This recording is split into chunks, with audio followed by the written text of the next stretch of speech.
All right, we are back from executive session. I'm going to start with some announcements. So I want to take this opportunity to thank the Grafton Recreation Department for a fantastic job organizing and implementing Grafton Celebrates the Holidays. The day was filled with great family activities and the common looked very beautiful. It still does. There were many volunteers involved in this effort, and so thank you to everyone who helped out and participated.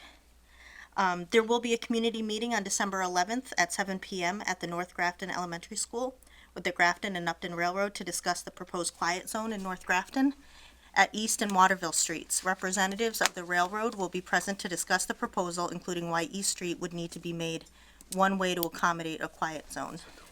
Will you guys be attending? Yes. Yes, okay. Next Wednesday? No, tomorrow. Tomorrow?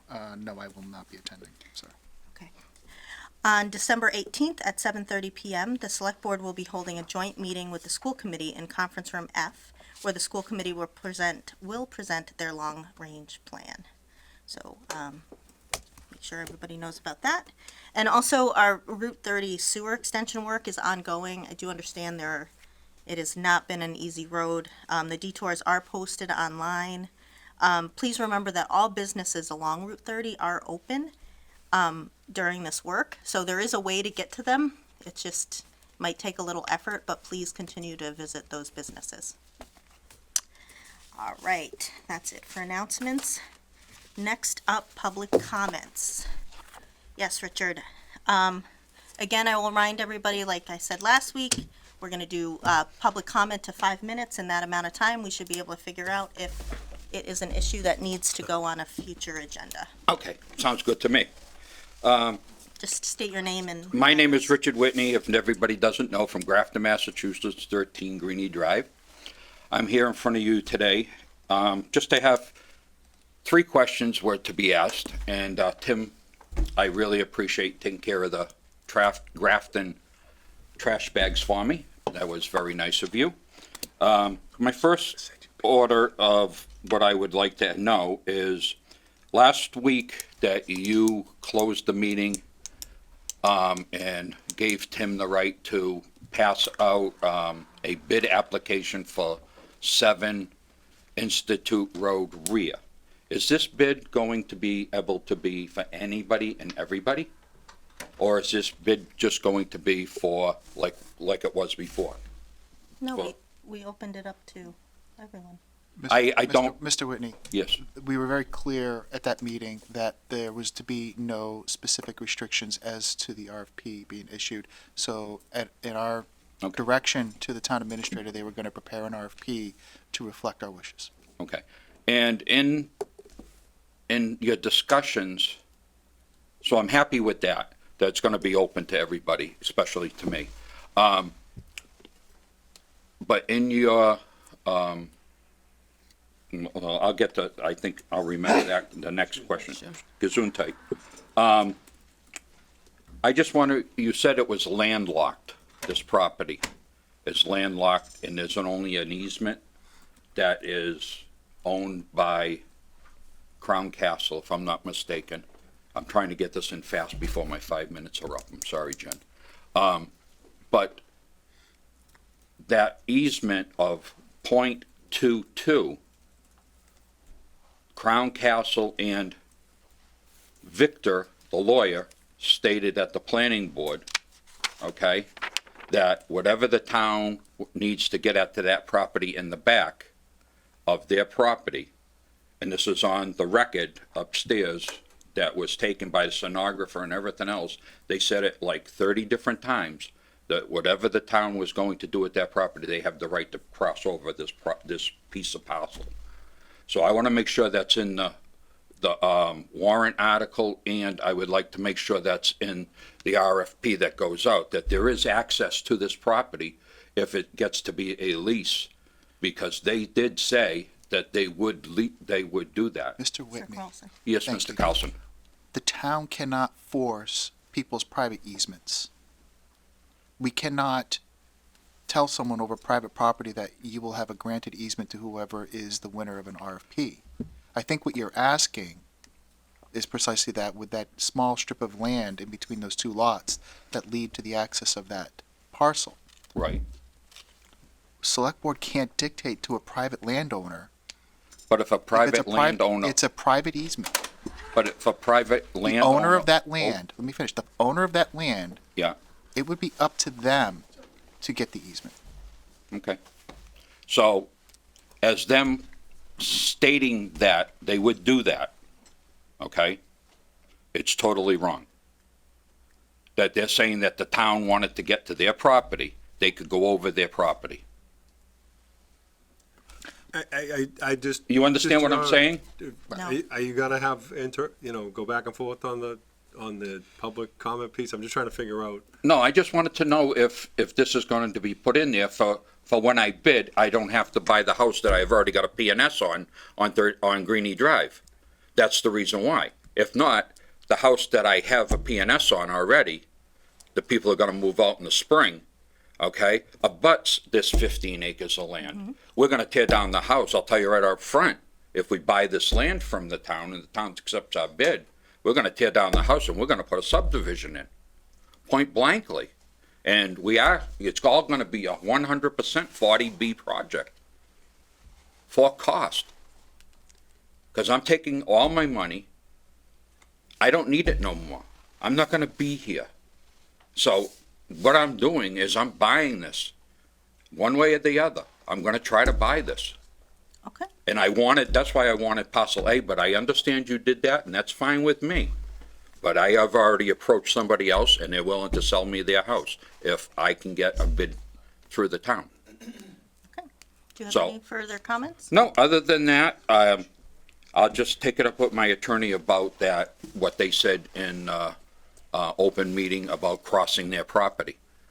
Okay. Okay, that's all I wanted to know. Other than that, I wish everybody good luck in bidding this. Oh, and can I also, if the town doesn't have the funds to put this out for bid for other people, can I put this out there to help you? Besides myself bidding? Because instead of just having two, I mean, we're trying to get the most money out of the buck for the land. But I'm trying to be helpful in the town because If it's, you want to bird dog someone to the website to get them to bid, you can certainly do that. Anybody can do okay, it. We thank you. encourage that. I'm asking permission before I do it. I'd rather ask and then instead of getting my hand slapped. And said, no. Other than that, that's all I was here for tonight, We welcome all bids. okay? I thank you very much for my time. Thank you. And have a nice holiday if I don't see you. You as well. Yes, you as Okay. well. Thanks, Rich. All right, next on the schedule is construction change order for the library. I know Mr. DeShane is here. Andy, you want to come on up? Madam Chair, were there any other public comments? Oh, I'm sorry. I'm sorry. Before I move ahead, is there any additional public comment? Thank you, Donna. There is not. Thank you. Come on up, Andy. Sorry about that. I just wanted to make sure there was no additional public comment. Sure. No problem. Good evening. Good everybody. evening. So, two change orders to talk about tonight. One of them, building permit fees. So originally, the building committee had decided we would just, like we did for the DPW, just waive the building fee. And then they realized that, oh, actually, we get reimbursed for half of that from the state. So, rather than just waive the fee, I understand that basically it ends up being a wash, but basically instead of waiving the fee, which is $110,000, we decided to go ahead with the fee, and then we'll get reimbursed for half of that from the state. So we're gonna pay ourselves $110,000, and then the state is gonna reimburse the 40-something% of Right. the 110,000. Okay. And that's a change order from the contract, because it wasn't in there originally. Correct. Okay. Right. Originally, the contract said we were just gonna waive the fee. 48. Through you, Madam Chair? Why is it basically wash? Well, if the, Aren't we getting $50,000 for this or something? No? maybe I have this wrong, right? So if it's, let's just say it's $100,000, if we're gonna charge the contractor's gonna pay $100,000 for the fee, which means that they're not just gonna pay it out of their own, they're billing us for that, right? But then we're gonna get half of that back from the state. So isn't that But we're also getting the whole amount because it's going to our, true? to our Right, fees. right, Okay. It's So- just gonna show up somewhere else on the, correct. Yeah, it'll be a general Revenue. fund revenue that'll go to fund balance, because it wasn't Right. budgeted in this fiscal year. Right. In terms of revenue. Yep. Mr. Carson, do you have a question? Have we done this for anybody else? With town buildings? Have we do this with schools or anything else that we could receive matching funds on? I would have to check. I don't know about the school, because that was reimbursable, and those would be eligible costs. That's the Right. only other one that would be Yeah. eligible cost reimbursed. Right. They Even though waived we them hadn't for the used sewer them. treatment facility because it was Right. part of the, Right. it was just gonna increase the cost Right. to issue those permits. Goes back a while, but I don't recall that. Yeah. Me either, that's why I was asking. Okay. The other one is for unsuitable excavation under the buildings. This is basically to remove down to certain elevations, a certain volume of soil that was not quantifiable during bidding. We didn't know, that nobody knew, we hadn't done enough borings to all over the site to determine how much needed to get taken out. So this change order is basically, we've already gone back and forth with the general contractor to come up with a quantity of soil to be removed, at the sort of the market rate for soil. And it sort of caps our exposure, because they basically said, all right, this is we've kind of gone back and forth, and this is the amount of soil we think needs to be removed. And so this is a lump sum value to do the work. This was not part of the original bid. So it basically caps our exposure, because if they end up having to do more, this is a lump sum. They gotta do it under the dollar value there, and if it ends up being less, then it's good for them. But we think that this is we think this is the right volume, based on the engineering, based on the depths of footings that have to happen, and based on the limited test pits and borings that were done originally. Questions? How much material is being removed? Not sure. I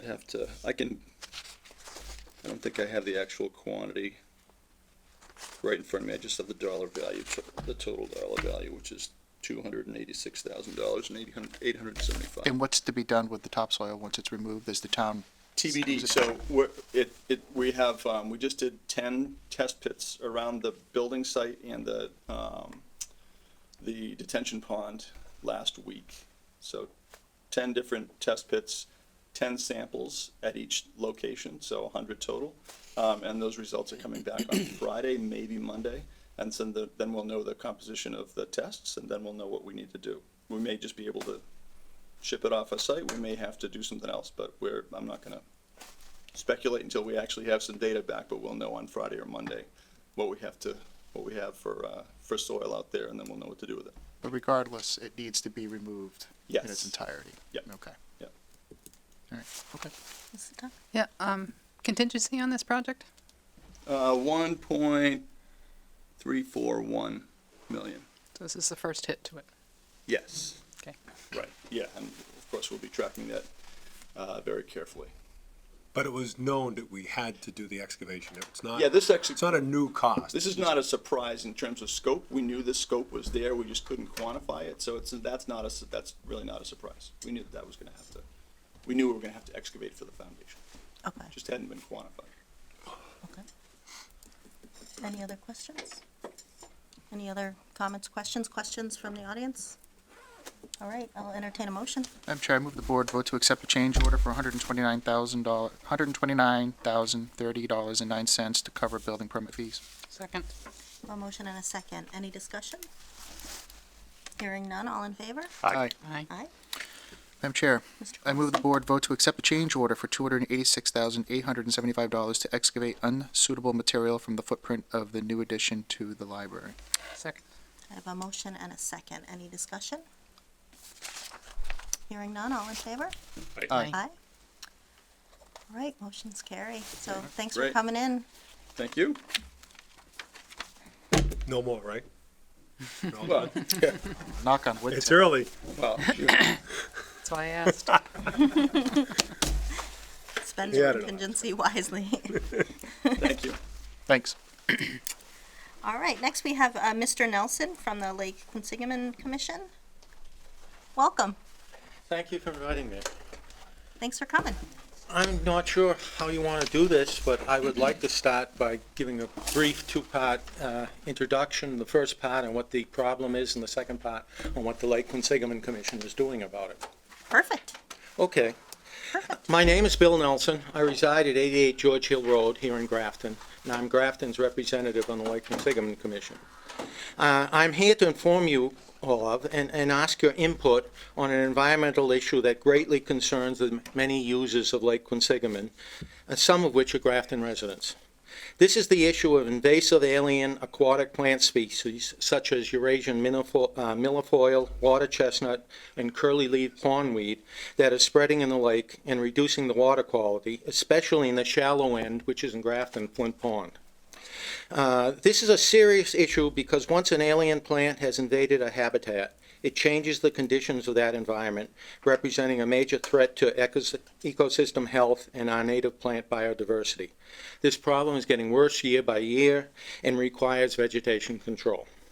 Floating masses of these aquatic plants further affect Grafton as they flow over the lake's outlet dam into the Quinsigamon River and Harvey Pond, down to Lake Ripple and into Fisherville Pond.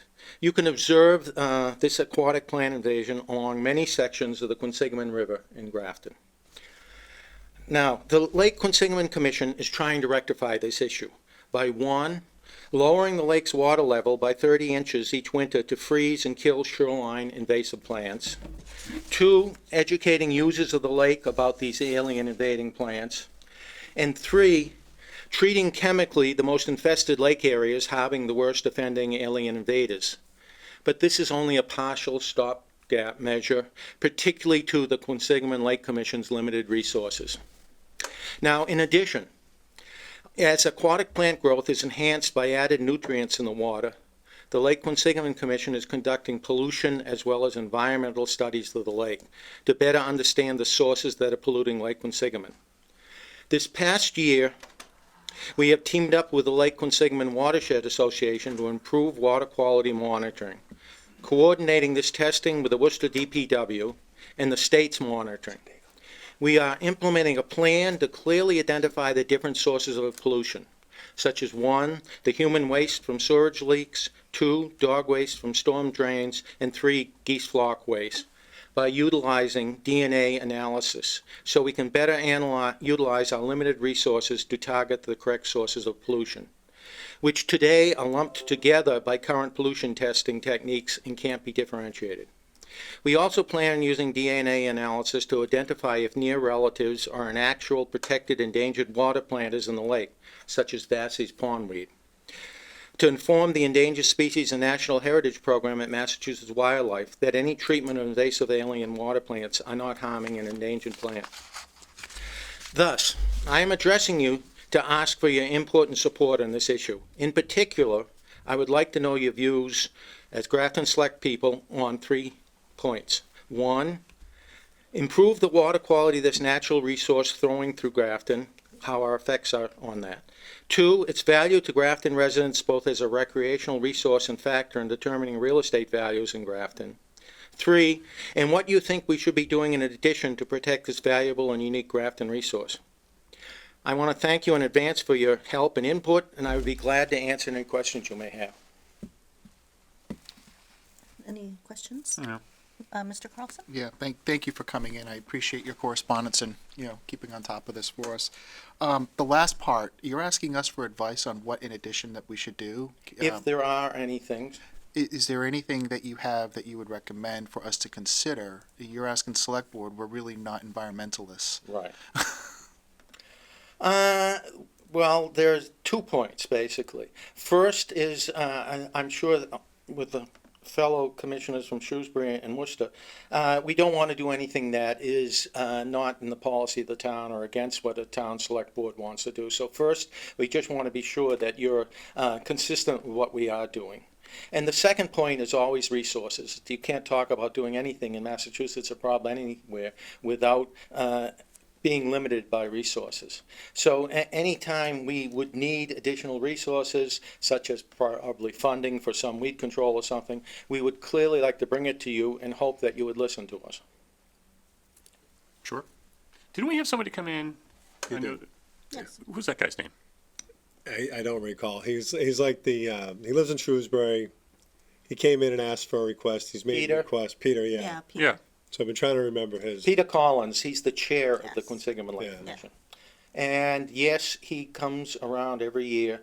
I've only been in the commission 1 year, but I understand he's been doing this much longer. He comes around to all 3, the Board of Selectmen in Shrewsbury and Grafton, and speaks to the city manager, Augustus, in Worcester, asking for help in funding what treatment we are doing.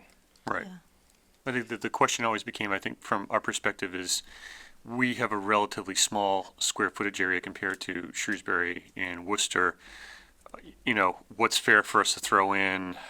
What would be effective? And we can never quite get over the hump when Peter comes in to talk about that. I agree with what you're saying, but I'd like to make 2 points. The first point is there are many other issues that the Quinsigamond Lake Commission has been involved with on the lake that more strongly affect Shrewsbury and Worcester, since they are on the edges of the northern part of the lake, which is most heavily used. The southern part is least used because that is the shallowest end and the most heavily weed infested, particularly Flint Pond and Grafton. But in terms of the safety issues in the lake, the users of the lake, the other problems, pollution is going down, the lake is getting clearer, more entities are measuring it and seeing the results. Fish and Game is very happy with the fact that they're finding the brown trout are going up Coal Mine Brook and reproducing. So that part of the lake is getting better. The part that is not getting better, as I just mentioned, is the shallow end in Grafton Flint Pond.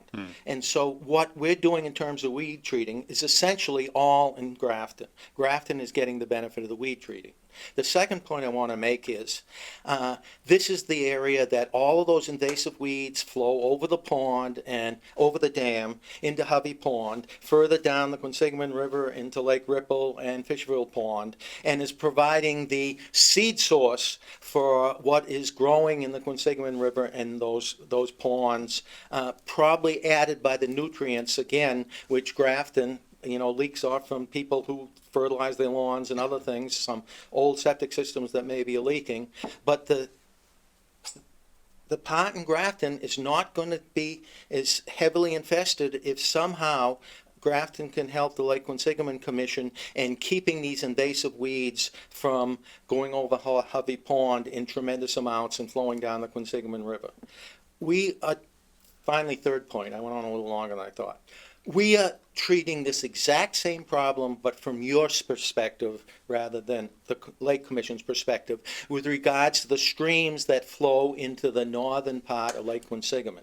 West Boylston is dumping all sorts of invasive weeds and other plants that we don't like into the northern end of Lake Quinsigamond to flow down south. We are working with them to try and solve that problem as well, but we're coming from the opposite side, as you just mentioned. Okay. Thank you. Any other questions? Yes, Madam Chair? Yes. So you talked about educating the users of the lake. And you talked about lowering the level, and who's taking care of the invasive plants during the winter when that level is down? Is it- Okay, two parts here. The actual lowering of the water is done by DPW workers from Shrewsbury's Department of Public Works who are asked to do that. And the reason that that's done is because in order to avoid damaging all of the residents' docks and the boats' moorings and other things around the lake, it's always been the policy to lower the lake like 2 inches per day. And so it takes 15 days to get down to the 30 inches. So it's a long, slow process. That's the reason why we need some help. And they remove 2-inch boards each day, each time they want to bring it down another 2 inches on the Hovey Pond Dam. As far as then the dead weed growth from all the weeds along the shore that have frozen and died during the winter, the landowners along the edge of the lake rake up their own beach and get rid of those in the spring before the water comes up in April. Just to continue, you're talking about limited resources. What resources do you require? Or are we waiting for Peter to come back to us and ask each one of the Well, right town now, boards? the most pressing need I would expect would be our weed treatment next summer. And we have various sources of funding, they're never enough. And so I would assume, since, I digress just for a second, but the Lake Commission basically does not meet in December and January because then we have our internal meetings planning for the next year. That's in the process of going on now. As soon as that finishes in December and early January, then we'll know exactly where we stand with regards to the expected weed treatment next summer. Any other questions? Just historically, if I may, when Peter was here, the board, there was an ask, it was denied, didn't get funded, I think on 2 occasions, and we should have probably printed out the meeting minutes for the newest members of the board when Peter was here. But boats, on Route 20, they have a boat dock, and, there are a lot of weeds that come from other places that get put in there, and signage and, kind of policing that was a big deal for the board at the time, just historically. And then the dock fees, those, and the board's view at the time needed to be increased in order to justify any cost coming from the town. So that's just came to me as we were talking, but we can get your meeting minutes relative to that detail. Mr. Carlson? One more, well, not one more, just If I can make a couple another, of comments on that? Well, Sure. up to the chair. please. Go ahead. Please go ahead. The Lake Quinsigamon Commission, I believe, was created by the state legislature in 1916. And 2 years ago, we had our charter renewed so that it could handle vegetation control and pollution as well. And so for over 100 years, the Commission has been very much involved in regulating activity on the lake so that it is safe and all the different users get a fair chance of it. And one of our big law enforcement problems is indeed the 2 fishing and boat access ramps where people come in from outside and use the lake. And certainly these boats that could bring in aquatic vegetation from other places in the state or outside of the state and introduce it in the lake is one big problem we've been discussing and working on and trying to find ways to have, if not just a post with literature there that they can take, to actually have somebody there making sure people wash off their boats and flush the water out of their outboard motors before they enter the lake. This has been an ongoing problem that we have been treating for a long time. The second point is that Lake Quinsigamon's 2 boat access ramps are state-owned. And by state law, since they're fishing access ramps, the town or city on whose property they are on cannot regulate them and say someone can't use them. Likewise, there's a state law that says on any large body of water that a town or city can outlaw jet skis, which is one of our major problems. But what has happened, like on Webster Lake down south, Webster learned that the access to the lake, they own the beach, so they do not allow outside jet skis to cross the beach. They keep them out of the lake. The big reservoir in Marlboro, which used to be a place for jet skis to go, they've similarly learned they own the access ramps, so they outlaw jet skis going down the access ramps, though they cannot control the water. And so one of the problems, just to give one example and be quick, on Lake Quinsigamon is the Jet Ski Club of Lowell, Massachusetts, with over 100 members, has been coming down, particularly on the southern boat access ramp which is right on Route 20, the one you were talking about, on several weekends in the summer, coming down on Saturday with all the trailers parked there so they can stay overnight, racing up and down the lake, having a wonderful time, making noise for all the residents, and then leaving till they come back on another weekend. This has been a big problem. We're trying to address it. We've had law enforcement out there, the environmental police, which luckily the commission can ask, the Worcester Police Department and the Shrewsbury Police Boat. But these people are very good. They make sure every one of their jet skis is registered. They all have their licenses. They all have their life preservers on them, so they can party all weekend without finding any reason to stop them. Mr. Carlson, did you want to? Thank you. Yes. So one of the concerns I have is if we were to consider allocating funds for, let's say, the lower part of the Lake Quinsigamond area where Grafton is, but then yet West Boylston doesn't do anything on their end, and yet they just continuously allow invasive species to just basically migrate. Because I mean, Lake Quinsigamond is just a long river. At the end of the day, it flows all the way down through Grafton, and then that flows, all the way to the Blackstone, if I'm not mistaken. Yes, and South Grafton border with Yep. Northbridge. Yep, and all the way out to the Narragansett Bay.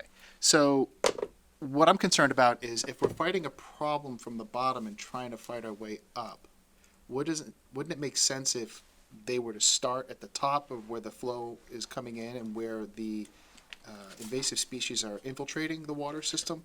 Actually, these are two separate problems, because the whole center of the lake, from just above the Route 90 bridge to almost down to Route 20, is clear, open water.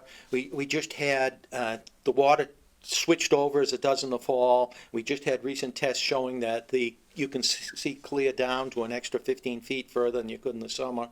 There's very little problem with invasive weeds, particularly between the Burns Bridge and the 290 bridge. So the problem with West Boylston is, I'm trying to think of and I just can't recall the name of the pond and dam that is in West Boylston that's totally infested, that we're worried about what's coming over their dam. And there's a little bit coming down, and that shallow area just before it enters the northern end of Lake Quinsigamond.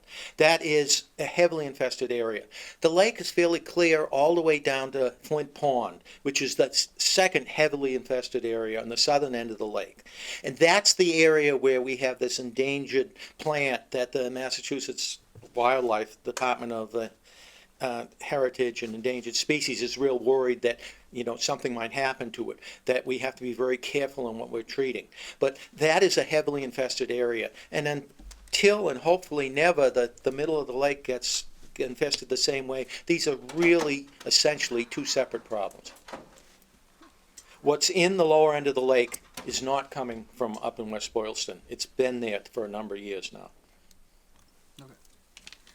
I do want to thank you for coming. I have a couple of quick questions Okay. too. Clearly, we have the right representative from Grafton. You're very knowledgeable and you're very passionate about this. So I thank you for volunteering your time in this very important issue. Tim did mention the dock fees. I just want to reiterate, when we had talked about it, what I'm remembering is that the residents on the lake pay an annual dock fee, in which helps fund your work, and that dock fee had not been raised in a while. I think that's just to clarify. We were just, again, it just had been at the same Tim level. raised that question, and I forgot in my passionate response to another question to answer it. And it's important I answer it because there have been changes. 2 years ago, we had a very heated discussion at several of the Lake Quinsigamond Commission meetings with lots of residents attending, talking about increasing the dock fees. Okay. Basically, it boiled down to whether we were going to double them. And we're talking dock fees, but it's also boat fees. All boats should be licensed and pay a boat fee every year. All docks should be licensed and pay a dock fee every year. They were both $35. It's more like $100 for the commercial docks on the 2 or 3 commercial operations on the lake, such as the marinas. So they're a very small amount. And what it finally boiled down to was strong opposition by the residents that instead of doubling the fee and keeping it the same for the next 6 years as it had been, what we would do would increase the fee by 20% each year to get it up to where it was. Last year, we increased the fee by 20%, and this year we increased the fee by 20%. And the main positive reason for doing that, and I'll only mention that one, is that they're scofflaws who don't bother to register their boat or register their dock. The police forces I mentioned earlier have to go around, notice which ones, write up a citation, bring it to court. 2 years ago, 60 people were brought, and there's a nice fine that pays for their work in doing that, but the judge in all 60 cases said, oh, this is terrible, just pay to register your dock and boat, and you can walk out free. And so it turned out that we didn't want to double the price overnight because it would just have increased the work for the Shrewsbury and Worcester police departments. Yeah, I I understand. should also mention, I've talked with the Grafton Police Chief a couple of times about whether or not he'd be willing to provide any help around the lake, because we have honorary members on the Lake Quinsigamon Commission of the Chief of Police in Worcester, the Chief of Police in Shrewsbury, the Chief of Police in Grafton. Worcester and Shrewsbury have always designated someone to come to our meetings and help with the law enforcement, which is very useful. They both have boats on the lake.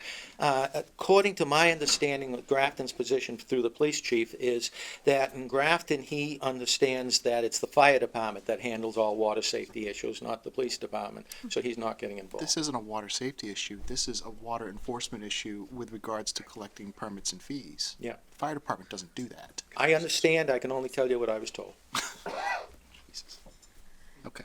I had one other question. I'm assuming to treat the invasives, you're doing a chemical spraying. Do you ever do any volunteer events in which there's manual removal, in which you get a lot of community volunteers out there? Because in that case, we'd love to help promote something like that and get It depends on the type of plant. Water Okay. chestnuts, for example, removing them totally is very useful if they're in very isolated locations, small amount. In terms of significant areas, there are mechanical harvesters, and a couple of the organizations we've used in the past have used mechanical harvesters, but what is needed right now is more chemical treatment than mechanically removing. Okay. I was just, if there's a way to help with volunteers Yes. and physically doing some work. In terms but of volunteering, we have lots of organizations that do volunteer Okay. around the lakes. Several different groups from Worcester in particular, but that it's more of in the spring before the water comes up, going around and collecting trash, pulling old tires out of the water. Those public places that are not owned by a landowner with a house right on the lake, raking up the dead weeds and stuff like that, cleaning up around the Burns Bridge and the 290 Bridge, et cetera. And a number of the organizations, from the Regatta Point Sailing Group to the boat clubs to the rowing clubs on the lake to actually some of the other clubs that aren't even connected to the lake in Shrewsbury or Worcester, volunteer for that. That's great. Does anybody have any other questions for Mr. Nelson? Does anybody in the audience have any questions for Mr. Nelson? All right. Well, I want to thank you so much for coming in. I really appreciate it. And we Okay. look forward to a visit from Peter. Yes, I expect you'll probably get a visit from him in the spring, and I'll Maybe you'll gladly join him. accompany Yes. Thank you again. Thank you. All right. you. Thank you so much. All right. Next, we have CIPC is here. So do you guys want to sit partially on the desks, or, I mean, Sure, there's three Put- of us. there's three. Okay. That'll I wasn't sure. Yeah, that would be great. Want to do it that way? Sure, whatever is your whatever way you're most comfortable. You can move that chair if you all want to sit down. Whichever way you guys want to do.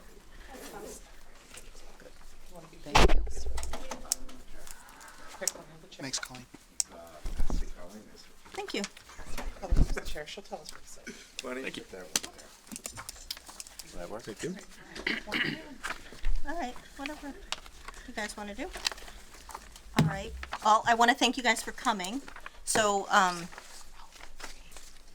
the idea to have you come in my opinion, is kind of more of a workshop to kind of, have some discussions on where we've been and where we're going, and, there was, you know, an article at town meeting, and so there are obviously some things that, you might wanna see changed to the charge, and just kind of start an open dialogue. We're not trying to decide anything tonight, but, as you know, the CIPC is an advisory committee to the select board, so we're all in this together. And so we just want to make sure that we're all on the same page. And if there's some things that we can change in the charge that would help, or just kind of an open dialogue. So, welcome. Thank you for coming.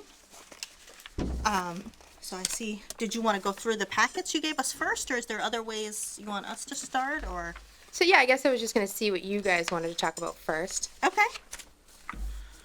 Again, my reasoning for putting on is to kind of touch base, get an idea of, what your priorities are. Like, there were lots of things in that, in the bylaw, but which are your priorities? What things would you really like to see change? What things can we compromise on? What things can we, again, we're all need to work together and figure this stuff out. Yeah. So, and I did see reading the charge, there are several, like, just errors in the charge. I don't know if it's an old charge before it was cleaned up, but, Is in the- this the one that went before town meeting?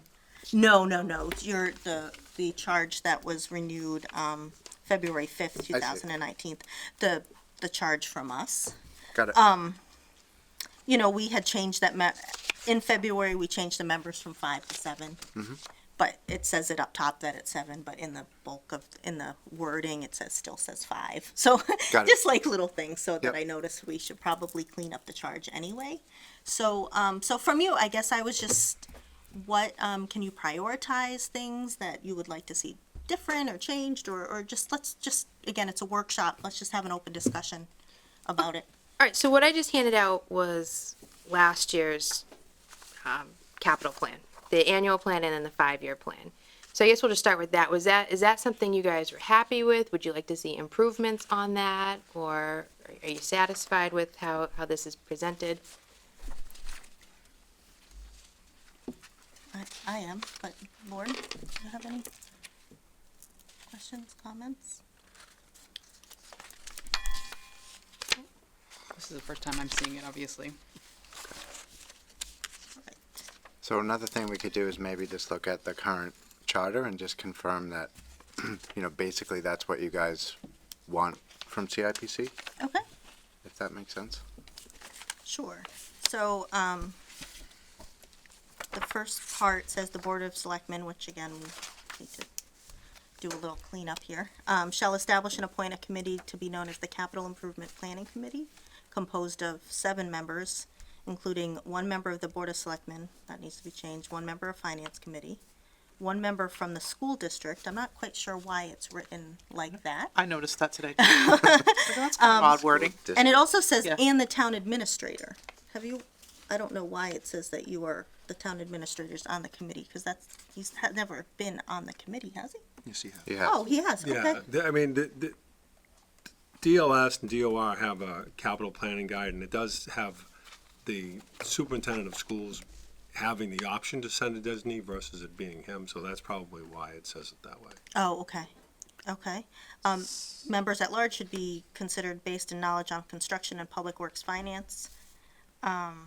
Committee shall study the proposed capital projects and improvements as recommended by the town administrator, including non-debt excluded major non-reoccurring tangible assets and projects which, 1, are purchased or undertaken at intervals of not less than 5 years, 2, have a useful life of at least 5 years, and this is another, I think, typo, it says cost between 10,000. So it should either be above 10,000, correct? yep. So there's just all these little things to make it a little bit more clear of. Yeah, well, and You actually- there are other towns that use different thresholds. Yeah, some are 25, Both- the both. guidance document's 25. Yeah. Do you feel that 10,000 is a good threshold, or is that something that we should look at changing? Everybody? So maybe we can, I guess, play that conversation out a little bit. Sure. Depends on what it is that you guys want us to do and what the function of the committee would be, and you know, so obviously if we go to the 10,000 mark, that has more that's included. And so there's more work that needs to be done to do that review, and 10,000 could be okay, but I think more commonly in Massachusetts it is 25. Okay. But the way, you know, the 10,000 was completely based on Grafton's definition of what capital is. And so, you know, my thought is at least with that we would align with how our accountants define capital and how it's defined in town, and so that, but it's up to you guys ultimately. So Yeah, I Mr. can Preston? share, so been on the committee up until recently for about 8 years. So what ends up happening is a lot of capital requests that fall between that 10 and 20,000 become very challenging to plan and really kind of discern, you know, what the priorities should be, especially when you see much larger projects that come down the pike. It may be worth exploring that change of the amount and the threshold to align with, you know, the recommendations of the Department of Revenue, because I know the one that we've had here in Grafton has been $10,000. I think goes back well before our time, and that was the threshold at the town. And Tim just has been using that because that's what he came into. I would like to see what the list would then look like if we did change that threshold, and then go forward from there. Because I do think a lot of the things that fall under $20,000, I think a lot of departments today do make purchases that are over $10,000 that do qualify for capital, but don't make it to this list. So I think that would at least alleviate some of the oversight on some of the, I'm gonna say kind of the smaller hanging fruit. Probably help with the process and, you know, not speed things up, but be probably a little bit more efficient. I think the main thing is that we have a consistent process that kind of Okay. all spending goes through. So whether it's 10,000 or 25,000, as long as, you know, everything that qualifies for that as it's defined goes through the same process.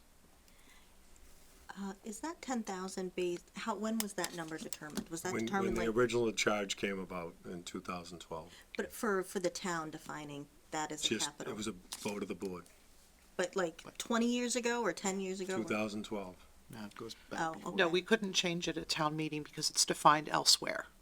That was something that got brought up at town meeting as an amendment to our bylaw proposal to raise that threshold. And someone said, no, we can't do that because it's defined elsewhere as 10,000. So it's not just the CIPC charge. I was just, what I was trying to get at is 10,000 in today Yeah, is I a agree. different number than 10,000 20 Absolutely. years I totally ago. agree. You know, so at some point, just inflation, It feels really Yes. low. It does doesn't feel low. I mean, that's just, Couldn't agree and more. if that's the case, if that's something that, So We wanna explore. charge is very similar to the sample in the guide from the DLS. Like, very similar with some changes that looks like Grafton added a few things. And in the guide, it had 25,000, and this was from 2016. So right, I think changing it to 25,000 would just stay true to the example that we wrote our charge off of. Yeah, and you know, with the budget so much larger than it was back when that was defined, you know, percentage wise or like whether it's material or not to be capital, it probably makes sense to raise it up. Logistically, what do you do with the $24,000 item? Just do a warrant article? What would you do with your $9,000 today? I mean, I think you just treat it as, We would probably, if we can put it in the operating budget, or we would signify free cash to use a warrant article for it. So, I mean, if that's okay with folks having that discussion, because you remember, any committee by a vote can put an article forward Yes. and never have to go through this process. absolutely. So, school committee wants to buy $1 million worth of univents, they can vote to put that before town meeting without going through any process. Yep. So as long as we're all on the same page relative to the $24.99. Yeah, I would just treat it like your $9,000 item today does. Okay. Mrs. Duff? I'm just looking at last year's, and it looks like there were just a handful of those. Most of them were computer replacements, 10,000, 4,000 projected, and 12,000 projected.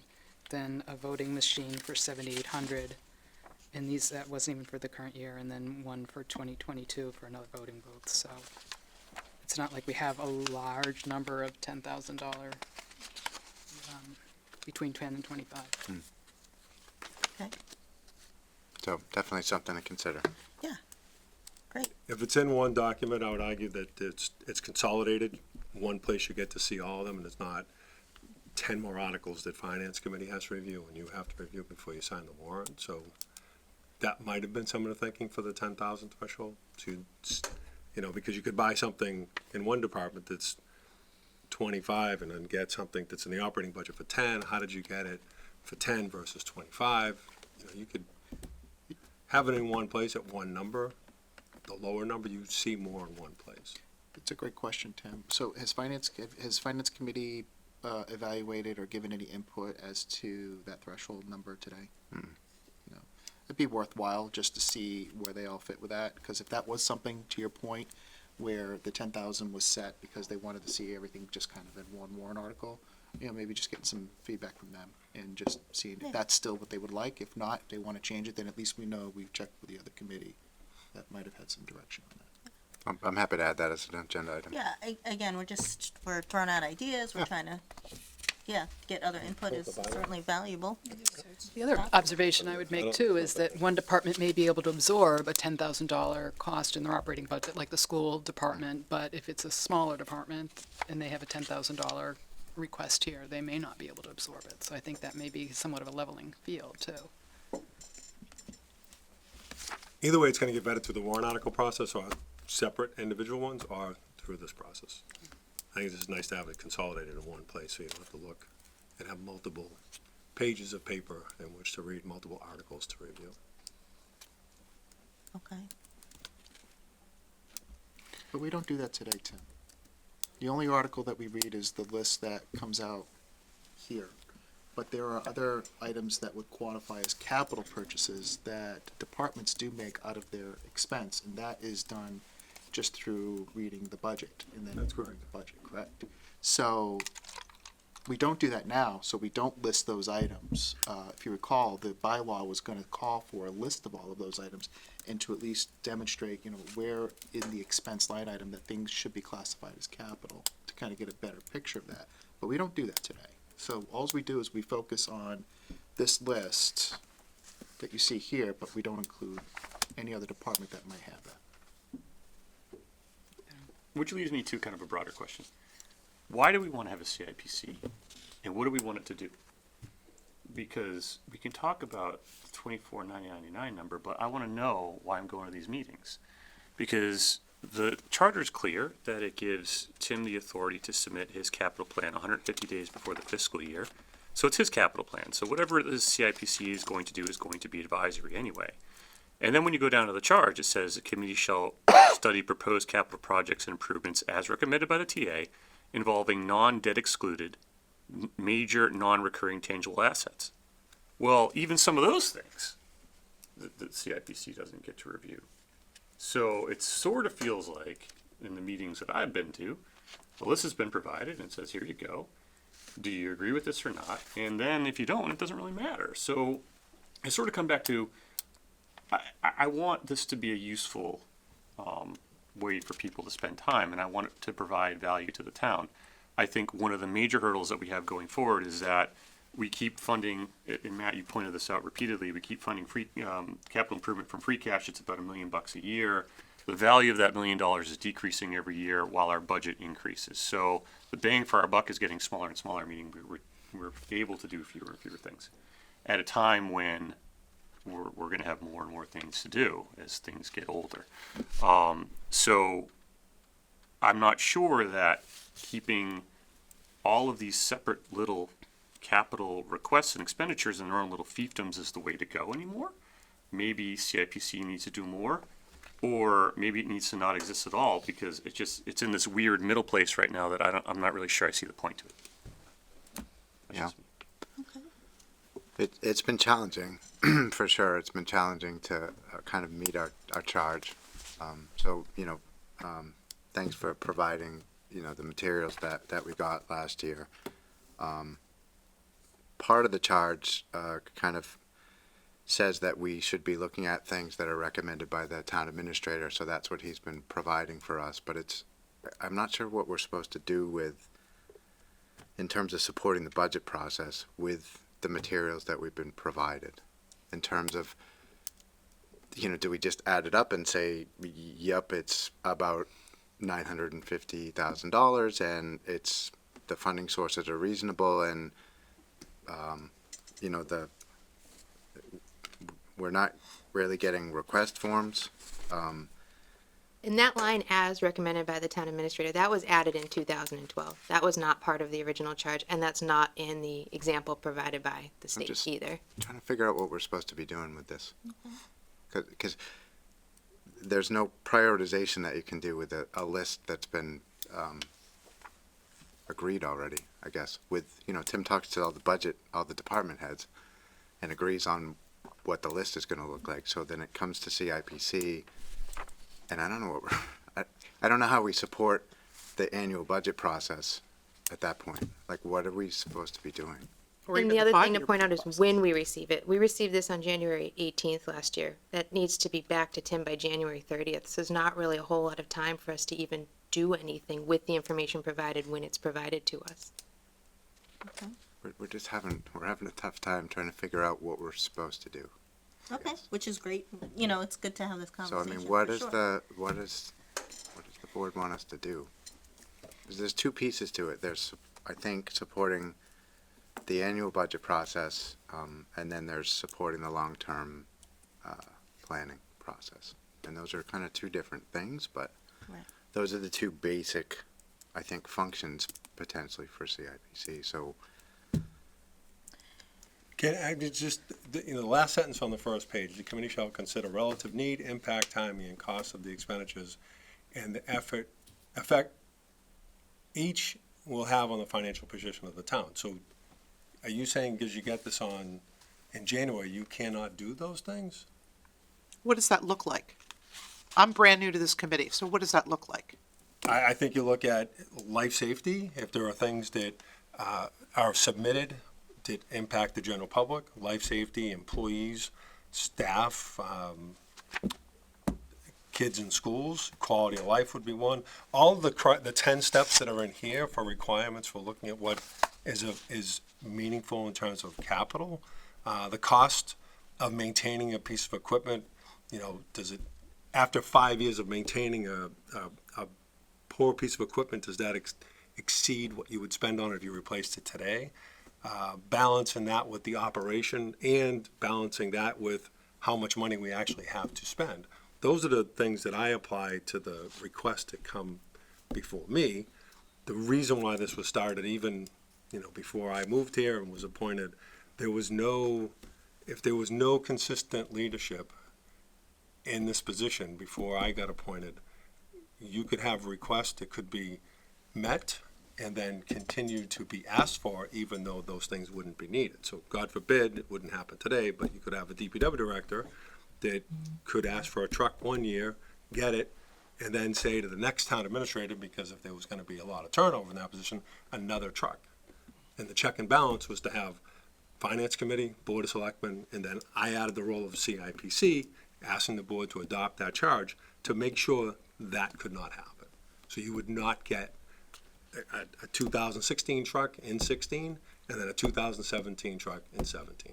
So you're talking about the need for the CIPC was to address waste in the active acquisition process. So Yes. for instance, I think that's a good example. You know, a DPW director who asked for 5 conference room chairs one year and asked for the same 5 the next year, and all of a sudden one department's got this amazing conference room and teachers can't, you know, afford to buy rulers or markers or computers, whatever. I get that part. I think where I felt in the past we could do a little better job of is the passive acquisition process, or you know, asset depreciation and asset waste. When do you get rid of something? You know, when is the right time to prioritize something that you just need to get rid of and move on from to acquire something new?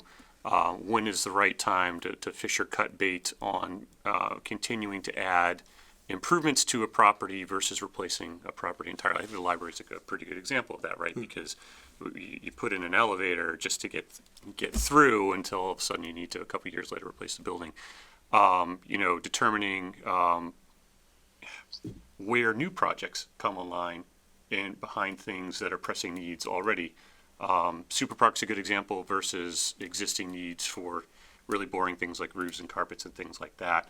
And I think it was John Laguerre from Northborough who said to me at that the finance committee meeting, capital acquisition is the art of delayed expectations.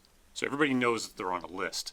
Everybody knows that they're not going to be dealt with immediately, but they're secure in the fact that nobody's jumping that list with something else because the squeaky wheel got the grease, no pun intended, in the capital improvement sense. You know what I'm saying? So that fulfilled for me the second part of what I would want CIPC to do. And in the past, that's worked fairly well when they had their old, and Pete can speak to this more, their ranking process that they engaged in, because I think they were given a little bit more time to do that. 10 days, to me, is too short of a time period for 7 people to come together, rank these things, and pump out a recommendation. The other thing that I think could be helpful going forward is the extent to which we can convince the public that CIPC helps save money by managing the repair and acquisition portion of this, and can stay on top of what the town's capital assets are when they need to go, so we don't need to be spending good money after bad. Again, in the era of declining state revenue as a portion of our budget, every little penny counts. And as we told the public when we were talking about the roads 5 years ago, or 6 years ago now, deferred maintenance costs more in the long run. As we told them that about the library, deferred maintenance costs more in the long run. You can put off this project, but as we saw from 1996, it was $1 million. Now it's $16 million. Next year it's going to be 22. So addressing capital needs now in an organized and coherent fashion, I think, can help build public trust in the process. So that's what I was sort of hoping we can maybe talk about how we can improve CIPC's function in those regards. And there's a lot of capital. I added up everything on this list. It's $18 million worth of projects. We need to figure out when they're coming online and how we're funding them. And a lot of it just says capital fund. So does that just mean free cash? Do we have other sources that we can be looking at? Or? No, there's 3, and we look at them all the time. So you have free cash, you'll have a debt exclusion, like if you're gonna buy a fire truck, for example, that's the big one that we think we have in 2024. It has to be debt exclusion, you have to be pragmatic, you have to ask the people to pony up dough for that. The enterprise funds offset and use their own cost. Perpetual care for the sale of lots for cemeteries, that perpetual care money can be used. Chapter 90 could be used. You Is there a certainly don't, municipal- the request for this year for the town was $1 million in terms of a request. The school department's request for 43 items was $9 million, just for this year that we just got today. So that list that you have, the cumulative total for 19 is probably higher than that as of today. Oh, yeah. So the strategy, you can either say, all right, year 2, like the board voted, holistically, not to add any more debt until debt rolled off. That's a policy of the board. But you may have to have a debt exclusion to buy that fire truck before other debt rolls off. So I'll go back to that chart where, CIPC was not to consider, projects that were to be debt excluded. Right? So I think that's a good point. Like, what are you supposed to do, right? You're asking us to consider certain things and look at different funding sources, but the mechanism in order for them to allow to do the evaluation is preventing that from happening. And it's been, I think that's been going on since, 13 or 2012, whatever they put the charge in. Plus, what And then gets we debt change. excluded this year might not be a consideration for debt exclusion last year, or more likely vice versa, right? So when we were talking about the fire trucks a few years ago, we were talking about leases. And then we said, well, maybe we'll debt exclude something. So I'm not sure that that's a distinction that makes sense at this point for the CIPC. And as far as funding sources, do we have a municipal capital stabilization fund, or did we at one point? You do, And what's in it? about 135,000. Can we use that? I would like to use that. You can make that recommendation and proposal, and I would say this, don't get so caught up on the date and the timing. The warrant articles that get published that you guys sign is, 15 days before a town meeting. Because the charter says I have to have something out 150 days prior to the start of the fiscal year, doesn't mean that those things can't be changed. They can be changed. And so if you think there's a relative need or an impact or timing or cost is an issue, those, when you have your meetings, make that recommendation, make it to the board, and if they instruct me to change the things that are on this list, then I will do so. Seeing the request forms, I think, would help with that as well. Seeing the, if it's a decaying old truck and what parts of it is decaying rather than just the truck. why are we replacing this truck? What happened to it and how long has it been in service? And all that's on the submission form, correct? Yes, So I think it would be helpful for CIPC Yeah. to see those things. I was under the impression you had them. Oh, I've never seen one. Okay. Well, They're the exact form that's in here. And so in the document that even we presented in July at the workshop we had at Tufts, they're clickable links to go from the request to the actual physical document that shows people what the request is.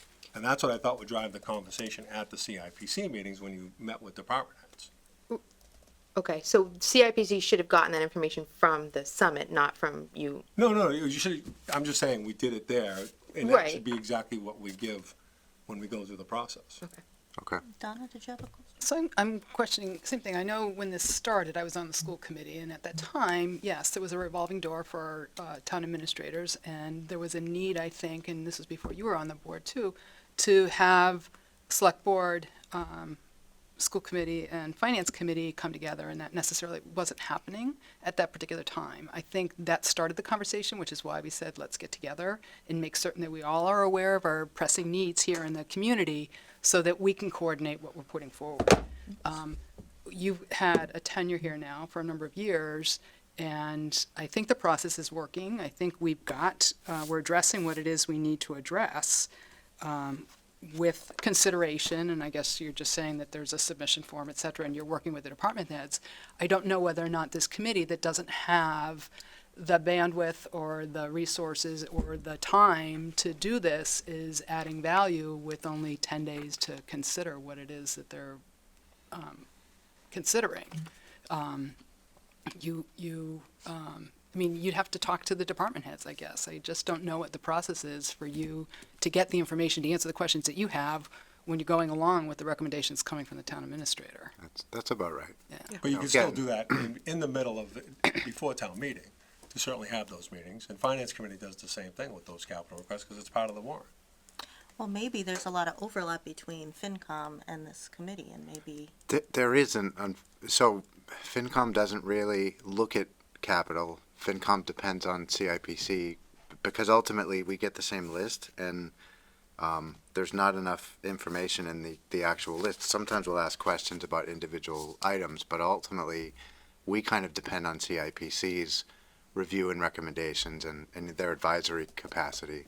so there is value to FinCom from the CIPC. I'm just trying to, again, the conversation, to make Yeah, sure no. there's value added, or if there's another way we can add that value I think with. there with is. not- It's just a matter of, how do you want us to support the budget process? Because right now we have fairly limited visibility.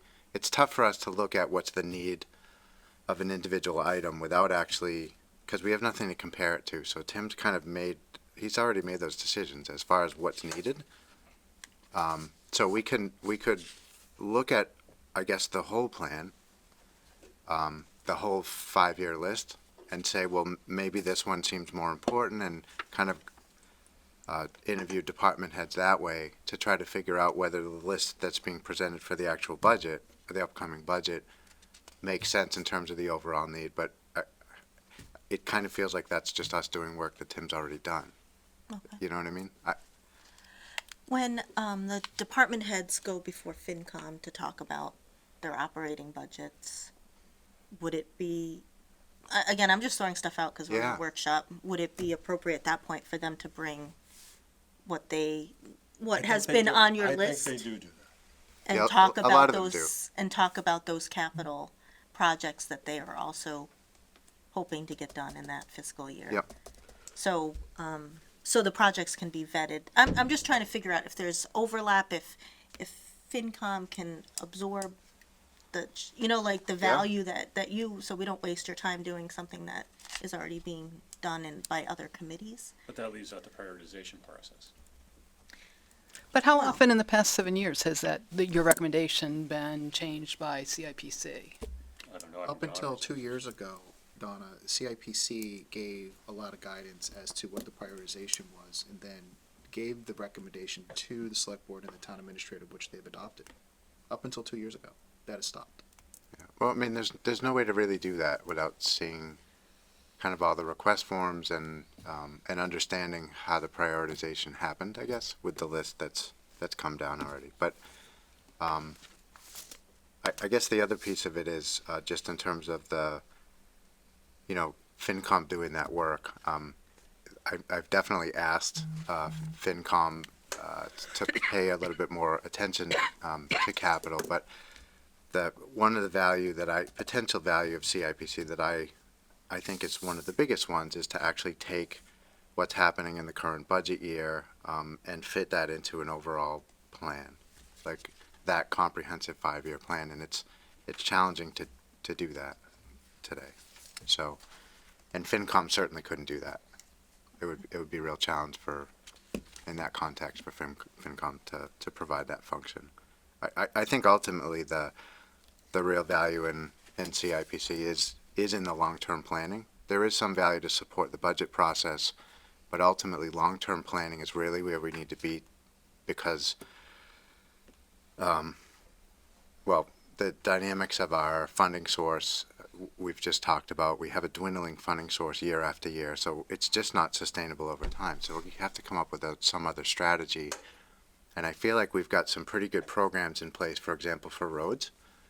We put together this great program. We brought in an external consultancy to bring in some software to evaluate the roads, and that drove an actual real program to bring the roads and road stabilization into the override conversation where we've got a plan everybody trusts, and it's just kind of baked in now.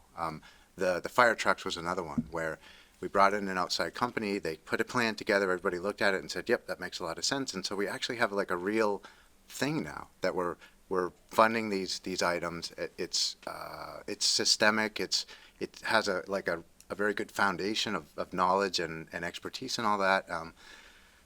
We have this whole other chunk of capital, like roofs and fields and other stuff that it's not subscribed to any plan at this point. And I think, CIPC has the potential for starting to assemble that or work with an external consultancy to bring that to bear, to say, what is our outstanding liability? What is the actual plan? If we're going to do debt exclusions, to be putting the payments for debt exclusions, because we know a roof has to be done in 2023, and this is the likely payment for that for a 10-year or 15-year or whatever it is, that we're going to actually put that in the projections so that our projections are accurate, because we've got this growing backlog, which is millions of dollars, and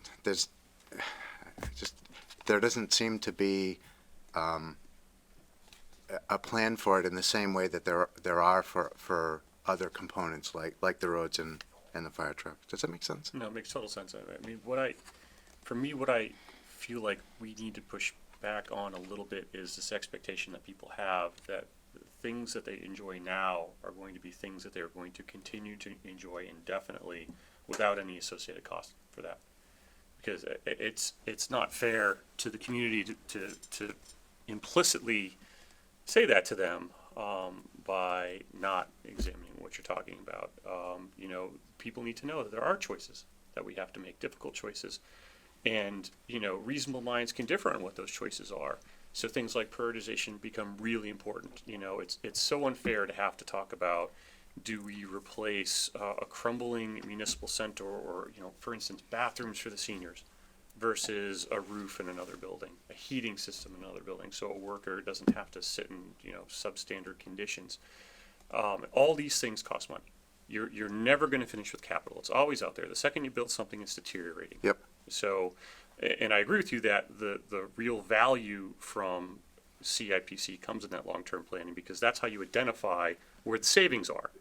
On a year-to-year basis, if you're just doing patchwork, there's not really a whole lot of savings. But if you can prioritize and pick out a few things that you can get to and replace and be smart about that, that's helpful. It's also helpful, I think, to be able to start to examine how we fund capital in town. And is free cash going to be good enough going forward? Well, it's not. No, I mean, I don't think so. there's no universe where, if you look at our free cash over the last 5 years, every single year, it's gone down. Our amount of certified free cash, that's the amount that we have potentially to to take an amount out of and pay for capital, which is our primary funding source. That as a percentage of our overall budget goes down every single year. So the dollar value goes down and the percentage of budget goes down, and our amount of capital assets in town, as you all know, because we've been building buildings, we've been acquiring vehicles, it goes up every year. So that dynamic it doesn't work over time. So at some point, there's going to be a pivot point where a roof is going to happen, and we're not quite there, but we're close to that. We can see it happening. We're going to hit a tipping point where we're going to get hit with something challenging that we don't know how to pay for, and it would be better to plan for it, to be able to be more proactive about it, because we know that dynamic exists. It's something that we can plan for. And similar to the roads, where we did a study and they said, look, if you maintain your roads, you're going to need a little bit of investment, but over time, you're going to save a lot of money that way. That's what we need, I think, across the entire capital plan. We need to be proactive. We need to be maintaining things. We need to be looking for ways to save money so that over time, Ed, you're right. Like, we're never going to get through the list. That's just not a thing, right? There's no town that does that. But we have to be looking at ways to be proactively saving money as many ways as we can. So. And, I mean, just to be clear, right, we do have, a 5-year capital plan here. Tim does a good job putting it together. It's just, I think that the value, again, in helping prioritize with independent members of the community builds trust for prioritization. And, it's because it's so hard. We've got, $18 million of things that Colleen identified. And Tim mentioned that there's more coming. If we were to do $1 million a year in a generation and a half, we'll have tackled what we have just before us today. Never mind anything new that's going to come up in the next 20 years. It's an enormous challenge. I suspect that funding these things is going to come from a combination of state solutions, independent funding resources, such as I don't know. Have we decided what we're doing? The marijuana money is just going straight into the general fund, right? The 360, yeah, it's part of the operation budget for at least next fiscal. So, how exactly we tackle this, I don't know. But I do know that as people battle over fewer and fewer resources, that's when you start to see friction. And that's when you definitely need a process that's inclusive, Can I I agree with you, the percentage as it relates to budget for free cash the percentage is going down, but the number dollars, real constant dollars are about the same. Our certified free cash has gone down, not a lot. It's gone down a little bit every year the last 5 years. It's in the annual budget. Yeah, it's 2,119, but over 10 years, it's been pretty close to being the same. I mean, on average. But as a percentage of the budget, Yeah, certainly, I was just looking at your chart, and I don't know, I have the chart here, I don't, if you look at is that the last five? Well, whatever, it doesn't matter. Yeah, 19 went up over 18. So yeah, slight decrease, but an increase in 19. And then for 20 was just certified, I don't know what the number is versus that number. Up or down, for 20? At 2.1? Not close to that. The available free cash went up, but what we spent on capital did not. Yes, because again, the pragmatic thing of that is the finance committee wants to have $1 million as a threshold, as a baseline for free cash. So you only, a preliminary look at what I have for free cash and what people are requesting. If I spend $1,016,000 in fiscal 21 on capital, you only have 860. And people on finance committee will say 860 is too low. Sure. So I think we're all violently agreeing that we have a problem with our funding of capital. Yeah, yeah. That's a thing. So all I'm saying is if the select board wants to have CIPC do some long-term planning, you need to let us know that, and I think we need some clear direction that is actually what you guys want, and it would help us to be able to partner. When we had the fire study and the roads study that came in, I mean, pretty much the thing that's gonna come back is, in order to do maintenance up front to save money down the line, is you need money to start that. Yep. Which we do not have. So most likely the result will be a debt exclusion for capital needs, if that's the, because there just isn't, I mean, we don't have It could be, yeah. but in terms of the, fiscal health of the town, similar to the roads, that was one of the big selling points is, look, if we actually spend a little bit of extra money on an annual basis on the roads, we're gonna save a lot of money down the line. So I think it's a similar, But they're not real dollars Dynamic. though, right? You just don't, you defer maintenance, you don't pay. So the backlog was 17 million for roads. 1.5 was a number that we said, this is what we think will sell. We needed 5 million a year to really make a dent. Cause I only do about 1 lane mile a year with that 1.5 million. So it's depending on what the construction activity is. So there's a little bit of art with that science, but I'm not gonna spend more, or save more in blacktop or in chip sealing as a result of doing those roads now. Because once they're degraded, you just never go back. If they get to 50% PCI, it's just there. It's just a bumpy road. sure. I guess my point wasn't that we were gonna fix all the roads and, Shangri-La. It was just the cost profile of maintaining roads was that if you maintain them at a certain level, they're less expensive over time to maintain. As soon as, once you need to replace them, To improve, not maintain. My maintenance costs are always gonna be the same. Right, so once a road totally degrades, we talked about this with a few severely damaged roads, like to get in there and really do that one road, you would run through the entire roads budget for like the year just to do that one road, Yeah. which is why some people keep complaining. If you're watching and you keep complaining about your road, that's why. Because your road is that road where it's gonna keep us from doing anything else on any other road throughout town. I mean, in an ideal world, we could squirrel away enough money out of an operating budget and put into a capital stabilization fund to address these issues at least a little bit every year, because as soon as you get to a point where there's a debt exclusion override, there's the additional cost of the override money foisted upon the taxpayers, right? So you're just paying more over time. So this is where addressing capital needs sooner rather than later saves you money, and I don't think we can say that enough to people. It saves you money. Unfortunately, again, to the extent something comes out of an operating budget, that's one less service. Now, right? So you're trading away a service that somebody enjoys to save money. So it's a really hard discussion. But again, that's where I see that the value of CIPC is to be able to help us have these discussions. I agree, and I would like to see going back to establishing those prioritizations, based on, that's just one of many criterias that can be used to evaluate that list. That doesn't happen right now.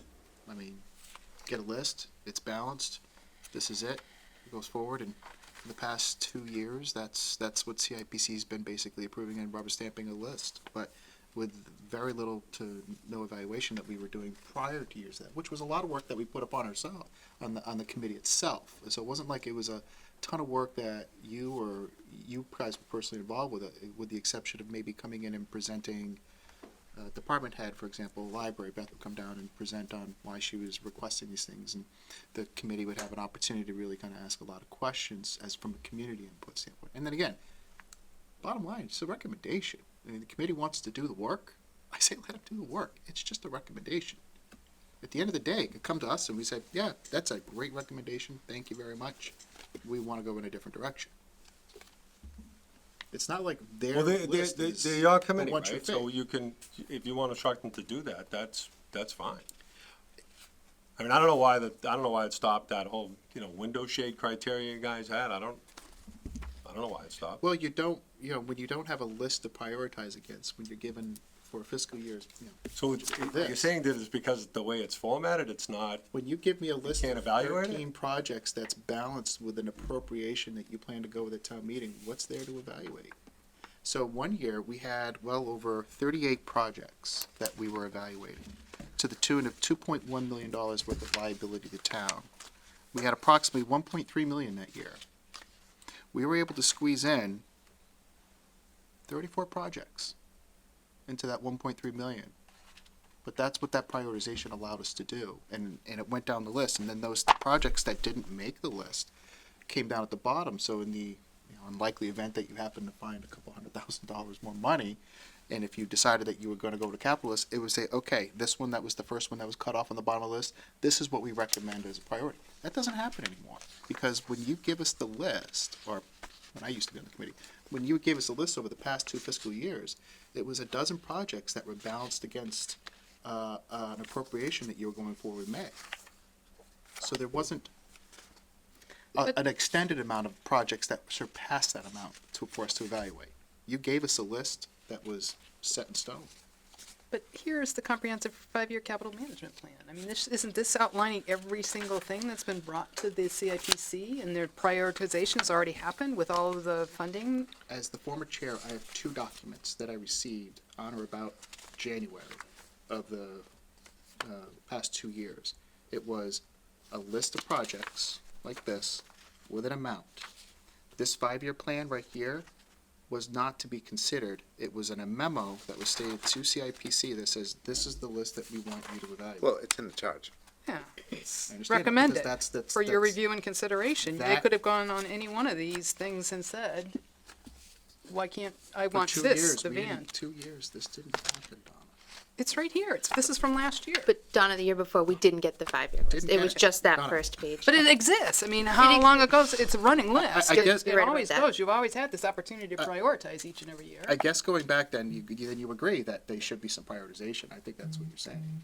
But I think it's established, and you then consider new things and understand how, yeah, so each year you have to review it and say, okay, what it is that you need to add to the list or alter among the list. But this, I imagine, is these things don't go away unless they're addressed. And it looks like they've already been plotted out for 5 years. Well, one of the things that I'm noticing is that there's items that are slotted here for 2020 that were not funded for 2020. So the 2020 items are on the front page here, but then if you look particularly at the school department is where I'm noticing it, there's rows and rows of projects that say 2020 that are not funded for 2020. About $1.6 million. worth That of didn't, projects. that didn't then get reprioritized for a following fiscal year. Do you know what I'm saying? Yeah, that happens too. So that's something that needs to happen, because we're Yep. kicking stuff down the road, but we're not reprioritizing it. I mean, I know Jay is probably reprioritizing it, but all those things that didn't get funded are still here saying 2020, they're not being funded in 2020. Right, and then they're considered in 2021. Well, I guess But then what I'm there's saying a is there should be some 200 sort of asterisk or That's- something there So that but that's says, kicking it all down the road. That's what we're saying. You know, We'd like to try to. this was Right. not funded. Well, again, we for this year. would fund it if we You know what I mean? had the funds.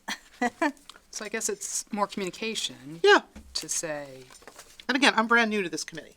and I'm brand new to this committee. And I just looked at this for the first time tonight, and I'm like, oh, this looks like a great capital plan for the school department, except it's not the capital plan for the school department.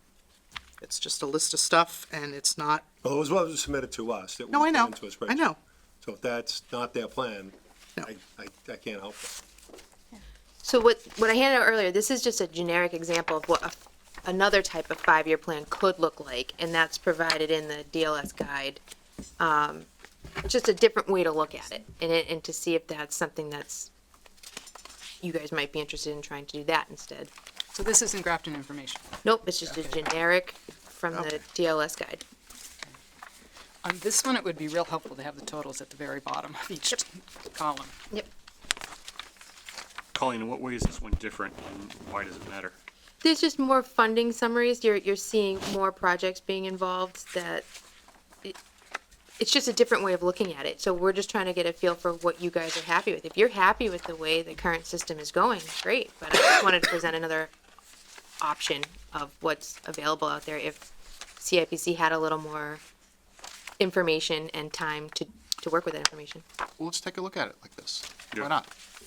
I mean, again, it's information, it's being presented in a different format. The CIPC does all the work. I'm for looking at it that way. I want to see how it translates into our needs and how you come up with your evaluation, and to our point, you should be doing the prioritization. Right. I mean, just even debt alone, you're going to be able to see that for projections anyway. The funding summary is the part I really liked looking at when I looked at this. I like the facilities inventory form, I was just gonna Yeah, say that. I like that's that a lot, something that- especially with the condition. all that inventory stuff. I like that. So, Tim, is that something that exists today, the kind of asset inventory? Yes, I mean, obviously we insure the buildings. We don't have a good to great category for each building in terms of what their condition grade is. But doesn't mean we don't do preventative maintenance on the HVAC systems or look at the roof every year and fix them if they're leaking and determine what their lifespan is. But no, we don't have a document that looks like that at all. Except for a running list of everything, every asset that's insured. Is Insured. this something that you could work with CIPC to compile? In terms of this asset and fleet inventory, Yeah. We have fleet inventory now with age of vehicles and stuff. That's all kept up by the DPW director or the highway super. I think it would go a long way toward transparency Yeah, I've seen with the voting population to know, because you hear grumbling every time there's a new truck or a new this or a new A that. stupid new truck will be the reason someone votes no for an override. Like, Yeah. you know what I'm saying?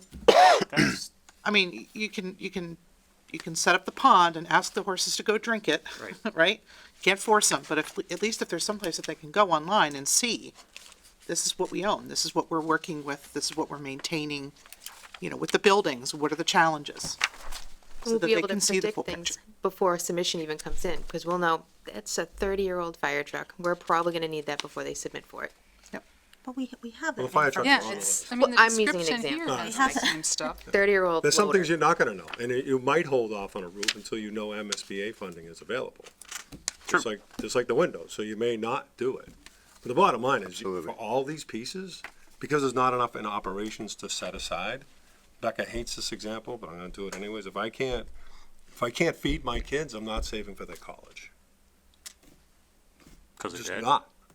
Just not gonna do it, right? So that's the same situation you have here. And so we're gonna manage as best we can with the transparency level that I think we have, is going through the warrant articles with Finance Committee, Board of Selectmen, CIPC, staff, and town meeting.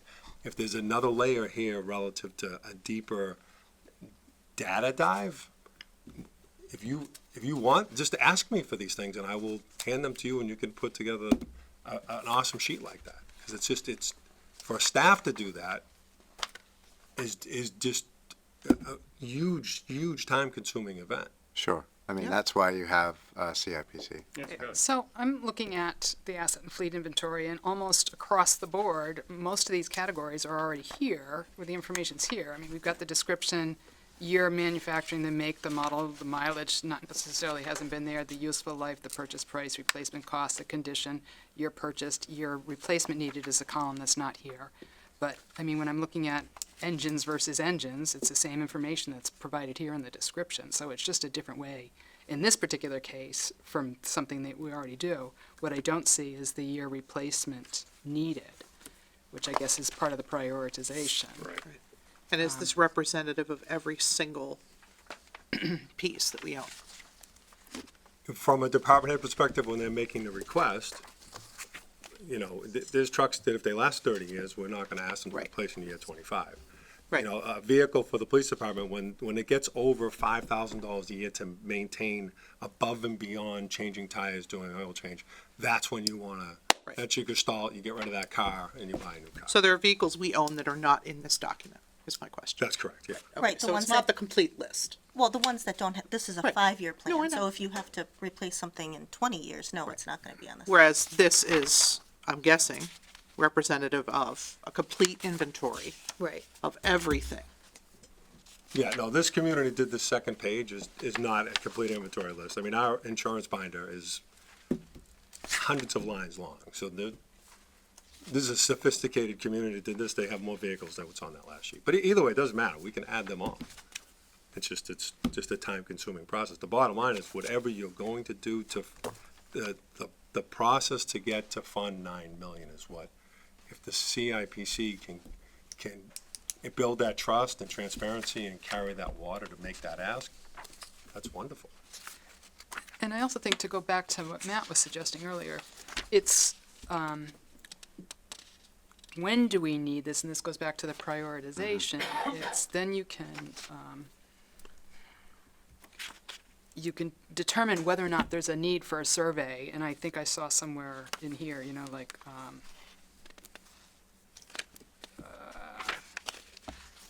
police station, new, I I saw something that said, a survey would, so to get back to the roads or whatever, so if you see something Things here. like the athletic fields, right? Yeah, yeah. Presumably there would be somebody that would go out and evaluate if there was some rehab process or something that could be done to extend the life of the athletic fields as opposed to just full replacement.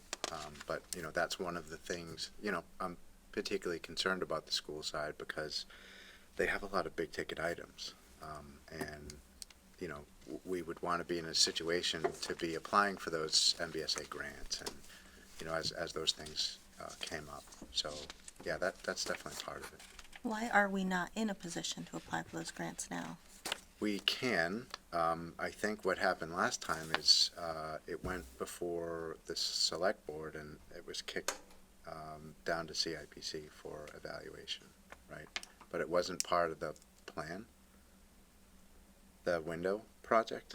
Oh, the window, the estimate that, Yeah. that The MSBA was project. way off, like, the school department told us that it was gonna cost like had- 3 million, it came back at 6 million or something, it was like, No, it was 1.8 million. It came back, I think, at just under or around 3 million. But that was due to, in fact, of doing engineering study.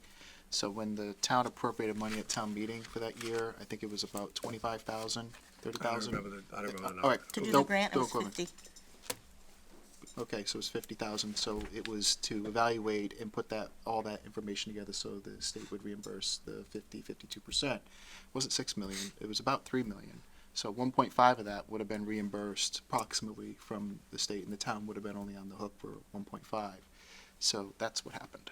And Right, it got but- kicked back because the select board didn't, I was at that meeting. The select board had no interest whatsoever at that time to go for another debt exclusion just to replace windows at North Street Elementary. So how is that, as we kind of play that out for some of those bigger ticket items, how is that gonna work? So does the schools, are they gonna be issuing their own debt exclusions They for can't. that kind of stuff? Only the board can put a question before the voters Okay. for either override debt exclusion that it stops with the executive board for both town and school. But the subjectivity of condition of a building, is that with CIPC or is that with staff? Who's that criteria? So that's sort of one of the real issues I've always struggled with is, you know, the way the system runs in a smaller community like this is you have a staff member who's not an engineer, not a builder, not a contractor, has a subjective need, right? It's too hot in these classrooms. I'm too hot. Well, I'm not doing it. But, you know, too hot. Okay, fine. So they come to CIPC, they come to you with a list of projects. You have a dollar figure in mind that you can fit everything in. And it's, you know, like square peg, round circle, some stuff's got to go, right? And you prioritize as best you can. There are methods and ways that I think I was impressed with CIPC, the way that it used to run about the different categories. And again, Peter could speak to this because he did it. To try and winnow away some of the subjectivity and focus on objectivity by focusing on safety, price, you know, replacement value, all those things. If we want to get further into that, what you can do is start talking about, you know, risk of loss and life expectancy. And risk of loss is especially important, I think, in physical buildings and roofs and things like that. But it doesn't really get you anywhere in terms of that prioritization part, especially for new stuff, right? And again, the super park's just a super example for this. Where does that go? And I think Brooks said it once, well, if we don't do this now, we're never going to do it. And he's kind of right. We've got 18 years worth of stuff that's going to be backlogged. So where does customer service come into this? Where does the subjective part come into this? I think CIPC can only help with that. Because, and I honestly say this, I mean no disrespect to you, everybody's got some subjectivity, right? Sure. And you're one guy who's coming up with a list, and whether you know it or not, you have some subjective biases toward this, trying to be objective. And there's 7 more people over here who have a slightly different perspective. I think it can only help. I think that part of it helps to get a conversation going where maybe you get past the subjective part, or at least people are honest about, yeah, I'm being subjective about this. I really want this. I want this for the community. I think it'd be good for the community, you know? And there's nothing wrong with that. That's okay. So Tim, it sounds like you have, for everything that's on the 5-year list, is that, those all have request forms and that's what we should be using for the review process? Yes. Okay. And then the discussion with the individual department heads for their request. Okay. So I guess that's where, is there redundancy there? And then going back to what Jen was saying, I mean, is this something that Finance Committee and CIPC does at the same time when they're talking to department chairs, or are, I think they do, but I don't, it sounds like they might not. I mean, No. you made the statement of finance committee doesn't pay I attention to think capital. generally there is with the kind of usual suspects, for sure. But again, we're, from a finance committee perspective, we're looking very much department by department, and it's not in the context of an overall capital plan. And I think that's the, short-term, long-term, making sure that what's being funded for capital is aligned with the long-term plan is where CIPC comes into play. That finance committee just, it's not really how we think about things. We're kind of looking department by department and having those questions. and just Yeah. balancing the budget, Balancing the budget, but yeah, not long-term planning? Yeah, from my perspective, having done that for a number of years, number one, I think we'd be way too late in the process for FinCom to have an impact on this portion of it. And then number two, just sort of outside the scope of the bandwidth, it was challenging enough to meet with all the department heads that you were assigned to, go through their budgets for operations, then have them come in on a Thursday, 3 times a week, some weeks, and including weekends, to add capital to that would just be, I think it would be overlooked. I don't think there would be value there. yeah. So we ask basic questions like, hey, did you get your critical capital needs funded? Right, And is there anything that we should be aware of coming down? Right. That's significant. right. Prioritization of those things would be way outside the scope. It'd be really challenging. Yeah. So I think, from my perspective, if we had this list, if we're going to be then going to all of the request forms across the whole 5-year list, it would help us to have the proposed list of budget items a little earlier to be able to start those conversations with the budget holders and department heads. I agree. But it's not just ours, it's the school committee and everybody else coming back to us. Right. I mean, Well, they I don't should- see how you're gonna get they- it sooner yeah, than January 19th I'm gonna this guess year. they could submit directly, or, Well, I think we're too late this year. Yeah. I mean, I think, it's probably a 2-month process to by the time you get the list and we have holidays and everything, to schedule the meetings and actually have the conversations to do something meaningful, it's a 2 to 3 month process, I think. Okay. Who's our Realistically. CIPC representative? That'd be me. Okay. So that would help us. That may not help this budget year, but Right, in, but in I the think we're future, if talking. we move it up a little bit, Yeah, that we're would just help. talking Okay. about kind of, It has been done in the past. This information was submitted when the committee first started getting together, no later than early November. End of October, information was streaming in. It wasn't just one compiled list. So I know it has been done. I think it's worthwhile for you guys to get the list earlier so you could start at least having earlier discussions. I mean, we could take the information now and start preparing for next year. I mean, there's no reason not to be doing that. because there shouldn't be a lot of surprise capital, right? Right. No, right. Yeah. yeah. no, They're all- unless there's a catastrophic failure in a building, that's the only thing you're gonna have. Right. Which, So I'd like to know when they are. I'm sure we post them or stay them, just so, as I said, I'd like to have a kind of a better learning curve on what this all looks like Definitely. in reality. Okay. Thanks.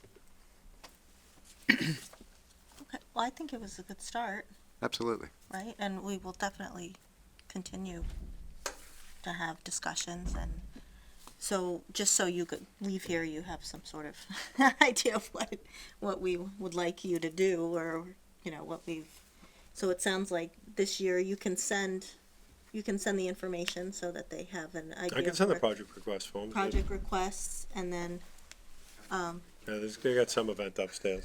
We're okay. and then, so we can start there, although it is later, so we understand it at this point. Yeah, we'll We do the best won't, we can. won't expect you to do all the work in the condensed. No, but they can look over the 5-year prioritization, and if there's something that they think that they see in year 6 that should be off and taken in 21, then I'm proposing in 21, which I don't have that proposal because I haven't done it yet. They would advise you that I should change that, and that's how I envision it working, and I changed that. Yeah, that makes sense to me. So we might just be asking slightly different questions this year, maybe, than we have in the past around how was the decision-making made on certain items, and how does that compare? Because that, you know, kind of the decision criteria isn't, there's some justification, but, I think, you know, what CIPC used to do is to have some categories and ways to kind of decision criteria, right? A decision tree around what do we want to bump to the top of the list based on how much it is, what category it fits into, all that kind of. So we may ask some questions more along those lines to try to look at it a little bit more broadly. It sounds like that's what you guys want from us. Can I I, think it's a good start. I guess going back to this particular document, I guess if you could just talk to the town administrator and see what's actually, you know, easily available that would replicate what's here. And then also, I don't know what our submission form looks like, but this one seems to get to what you were just talking about. It's in terms of- exactly that. Oh, it's exactly It's the one? same. I think there's a lot of information that should be provided here. So if this is what you've got to work with, I think this is a great one. Okay. Okay. Anything else we wish to discuss while we're here? Does the school submit on those forms? Or do they just give me a list? submit like a PDF document. But not, They don't use that form. they don't use that form. They should. So we didn't actually change anything in the charge tonight, we just talked about it. No, we're just talked about it. We didn't take a vote. We didn't. Well, there's some housekeeping. Do you want me to edit those and bring them back to you? Yeah. Because Sure. I'm embarrassed that I can't even believe that we're missing 5, and I've done this twice. I know I fixed this thing twice. Yeah, that's why I asked, like, I Yeah. feel like we just filed the wrong one. Like, I feel like this was the one we've already edited, but, so I'm wondering if the wrong file was taken off, you know what I mean? Like, that it just wasn't saved, or the changes weren't saved. I don't think we got to that point yet, Yeah. but I think keeping it at 10 is smarter for one place in one document. Then we know what those pieces are. You know, because if somebody's gonna get a John Deere tractor in one department and they're doing an operating budget, and then someone else is gonna submit it. I mean, I know this stuff because I'm collecting it, but if it's a school department, I don't necessarily know they're gonna get a $12,000 John Deere tractor that I might be able to use inside of recreation or inside of conservation or something else. There could be another use for that. Sure, I mean, look, But to have that roll up in one place. is good. logistically, if that works better for you in your budget process, then fine. I mean, you know, we're taking your steer on that. It's just, I think 25 is a little more standard across the Commonwealth, but if Grafton wants to use 10, then it's, as long, again, my thing is as long as we have an established amount and everybody's using the same process for anything goes over that, that's just it's an arbitrary amount, kind of. Yeah, I mean, I think there's a lot of small things for municipals, a lot of big things. You look at the 9 million that's on the 43 list for the school, that's some, those are big items. And if there's analysis or engineering, I think that's a fundamental thing that the board needs to grapple with from a public policy standpoint. If you're gonna spend 50 grand to do an analysis, are you gonna fund the project? Because I'm not gonna spend 50 and not spend the $1.5 million that needs to be done. If we're gonna spend the whole thing, let's do the whole thing. But to do those iterative steps, I mean, I remember being here in 2009 and we were gonna rebuild the townhouse and we fixed the fire escapes to take them off the building 2 years later. That's Right. because we weren't ready. Yep. You look at the library now and we have a tank that was in the ground, it leaked. We didn't have the money in 1997 to take the tank out. We left it there. And now I gotta deal with it under this project for the library because we just didn't have enough money to do it. So it's like, all these iterative steps, it drives up the cost. Right. But when you put it all out there and you say it's $90 million, you can't get a plan around that. Yep. Unless you say, all right, in year 2, we'll do 2 million, in year 3, we'll do, that's gonna be the challenge. Because you're still gonna have the taxpayer to pay that money. Absolutely. Can we remove the non-debt excluded so that we can just be looking at everything and have a bigger view? I think that makes sense. Just looking at that form on the back where it says funding sources, check all that apply. I think this one's pretty comprehensive because I think if there is something that has to be debt excluded consideration, to Tim's point, where the amount is just so substantial, that should be something that's recorded and at least acknowledged. Right now, we don't. We just wait till it becomes a problem. Okay, let's go out and borrow some money. Right.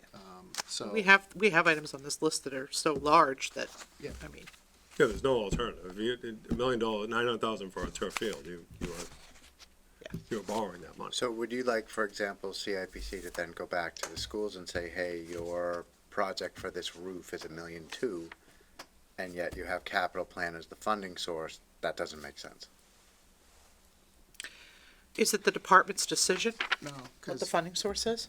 but that's what I liked about this format. I feel like that's for the staff. It would show the liability to the town and check all that apply for funding sources. So for the example, this one that I'm looking at, just a sample one on the last page, says, check all funding sources that apply for this project. And now this isn't Grafton's, but it's building equipment for parks and grounds and land open space.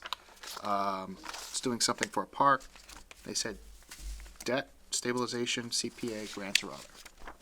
I like that. I really like, those are options that the town can evaluate for funding sources. Imagine if this said roof, debt, use stabilization, or free cash. You know, that's, I have a copy of the form we actually use right now if you want to see it. It's similar. It's not the same if you guys wanted to look at it, but If you've got one, I'd like to see it, yeah. Yeah. Yeah, And it's in the again- budget book, we can pull it up on the screen But if who everybody fills wants to that see. part out is my question. I don't Yeah, know The that department heads. the department heads would be the ones to fill that out. I think with. In terms of the funding town- source? I Yeah. think No, It's a, oh, That's what I'm asking. it's a, it's a this part. collaboration. If Oh, Jay well- knows about a grant from MSBA, Right, it's right. gonna be, we're gonna talk about that. If, we're gonna use chapter 90, we're gonna talk about that as it relates to chapter 90 and the whole allocation for chapter 90. So it's a collaborative piece. Yeah. We keep going back to the ladder truck, it's, you know, that's going to be a debt exclusion or a grant, and there's no two ways about that. So what page was that you're looking at, Donna? 13. yeah. It Well, does and- ask for recommended sources of funding, but I'm just trying to find it so everybody can see what she's looking at. Yeah. it's similar. It really is, but there is more. It's more comprehensive on the example. that is that one right there. Oh, there it is. Well, the other thing to mention too is that we only know about the capital projects that school committee submits to us. In the past, many years ago, well, maybe not that many years ago, the school budget handled a lot of maintenance projects. And because of the shrinking, it does not do, it still does some, I assume, I don't know, but not nearly the amount that it used to do within their Yeah, operating budget. recommend source of funding. So that brings like the projects that in the past, the capital list was mainly more Yeah. town like non-school projects, and now it's mainly school projects, just because the school budget doesn't do those projects anymore. Yeah. They used to. Again, it's, the money is, the other priorities. Yeah, everybody's getting Everybody, squeezed. yeah, so they're looking for an alternative funding source as well. If they can't use their operating budget, of course, they're gonna look for a different funding source. The capital plan, so, Absolutely. I mean, And grants are so tough, as we all know, it's tough to get some of these schools, specifically because, we're a fairly successful district. So Matt, just let me, with the final tenure, you do it the way you envision it now. What's the final document look like in your mind? Or do you have to go through this process to get to what that final document looks like? I think it's a list of the projects on the 5-year plan, prioritized according to some consistent criteria. And then it's a discussion with the select board to see if that criteria makes sense. I'm just proposing this. But to see if that decision criteria and results kind of make sense. And then, ultimately that goes to you, Tim, and you do your budget process. I almost would say we want to do that the year before the budget process, because, again, there shouldn't be any big surprises with capital, and it's your list to put together, Tim.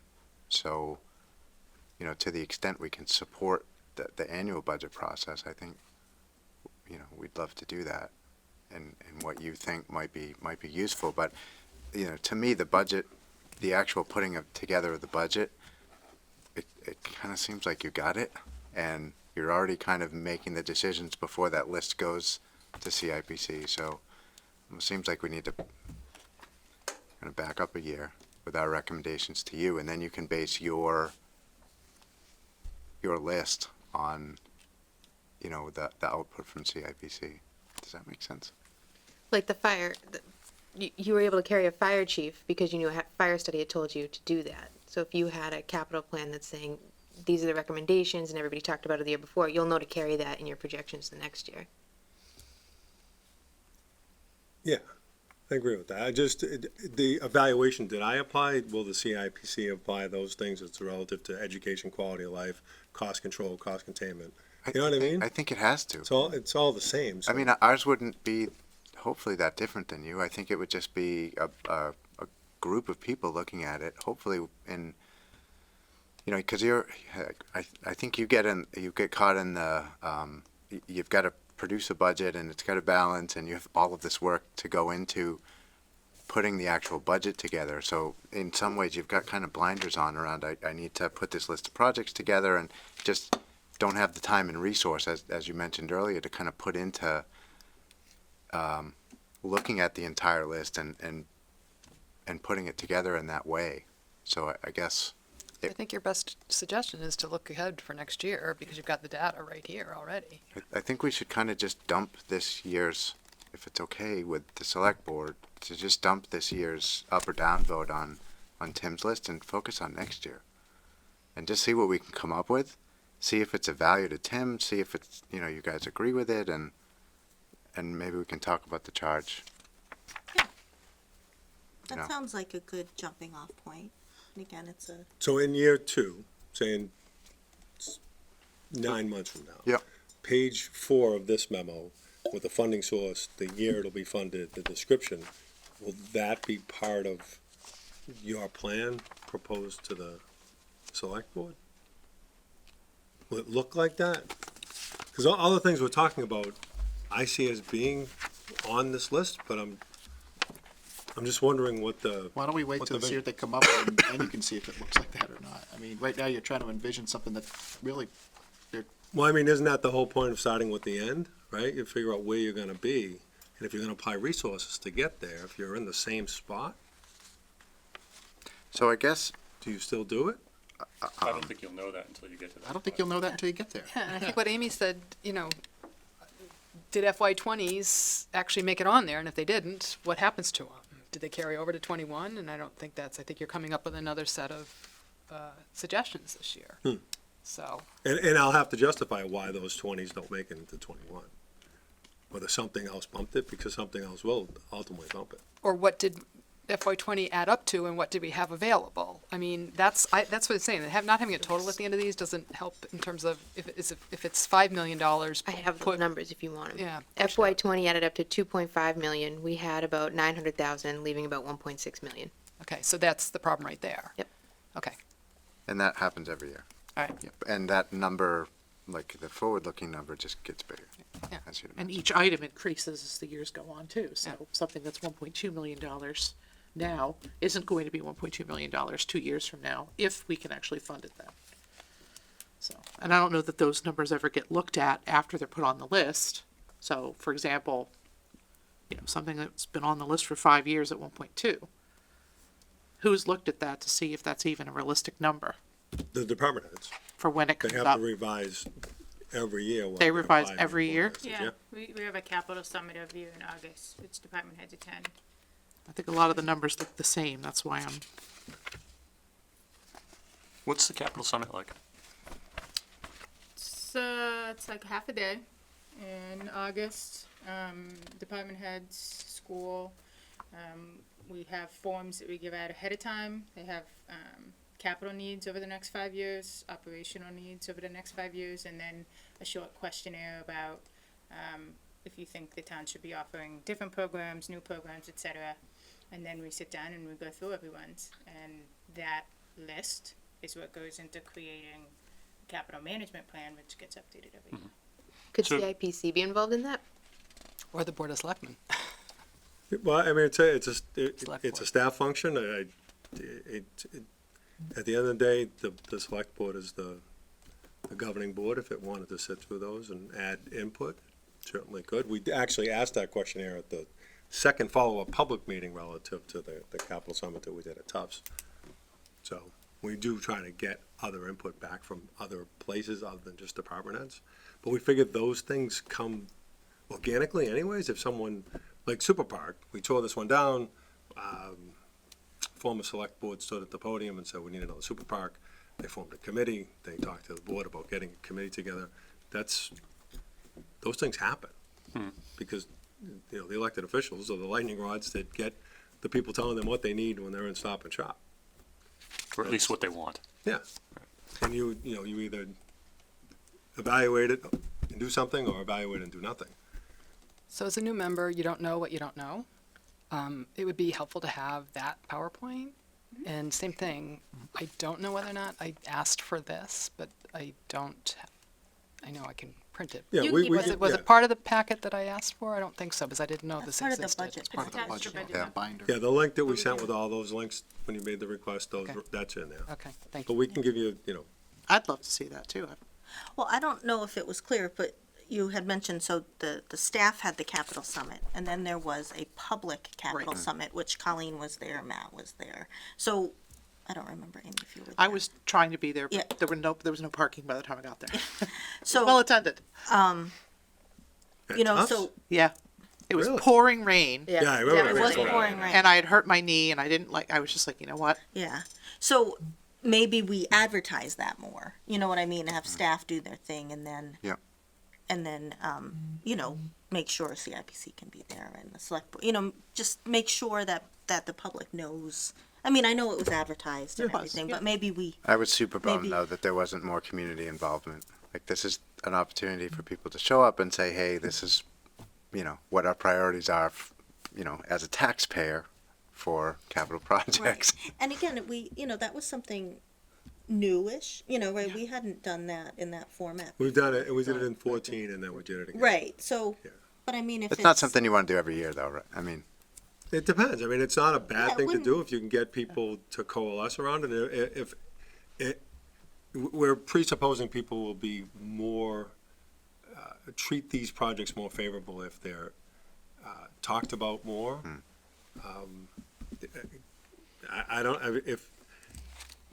I think people need to have digestible bites. If you go through this all the time with them and it's that huge number,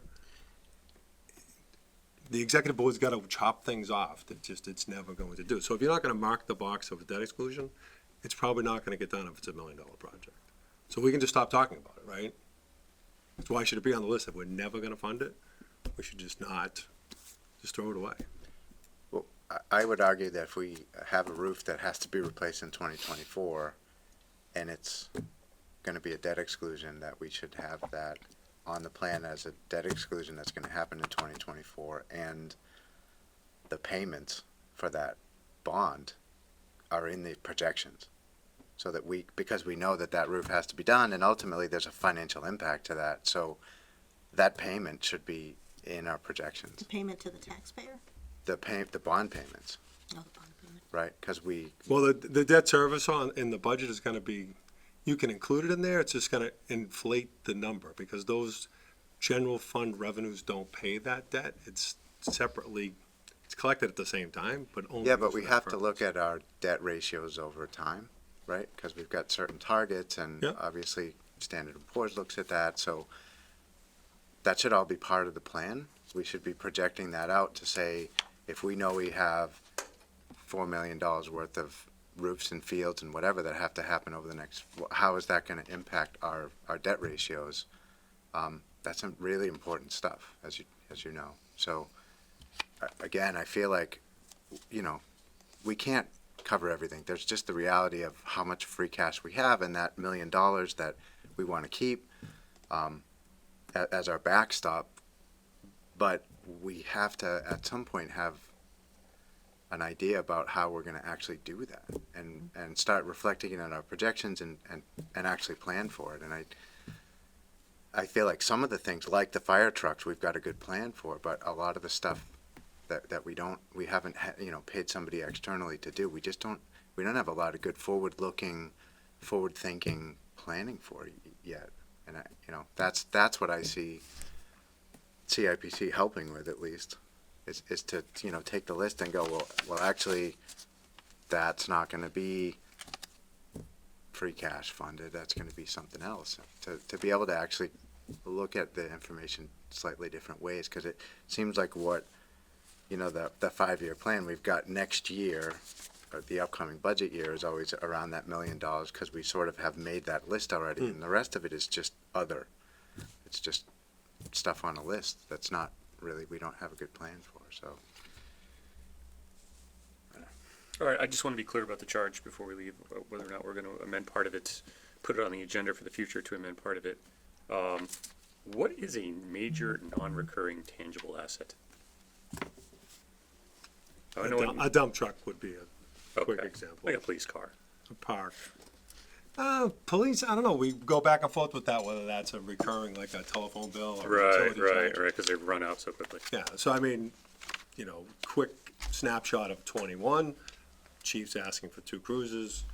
You know, I'll do the analysis in terms of the 2 cruisers you're getting rid of, how old are they, how many miles, how much does it cost to maintain those types of things. Is the door open when you take a left-hand turn? If those things don't happen, we'll probably keep that car, and those things will not get funded. And in 20, as it stands right now, is a snapshot. Okay. I drafted a new charge, thinking that this could possibly come up tonight if you guys wanted to look at it and digest it. It based it off of the planning guide, which our current charge is loosely based off of, if you guys wanted to look at that. Sure.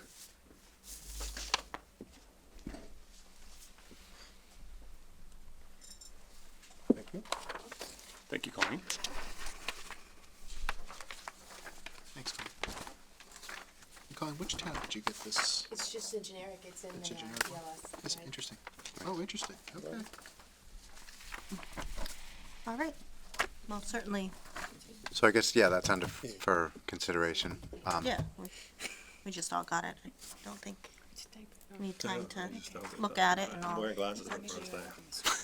Yeah, someone remind me to put this on an agenda for the future, and we'll take it up. Sounds good. So, you want us to focus on, really next year, take a broader view, have discussions with department heads as needed to kind of Yeah.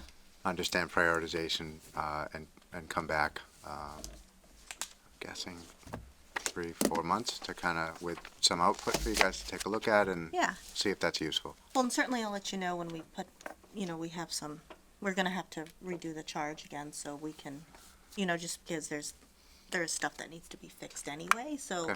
it will be on an agenda, probably not next week, but, Yeah, you know, that's cool. get through the holidays and such, but just, I appreciate you guys coming in, having a conversation.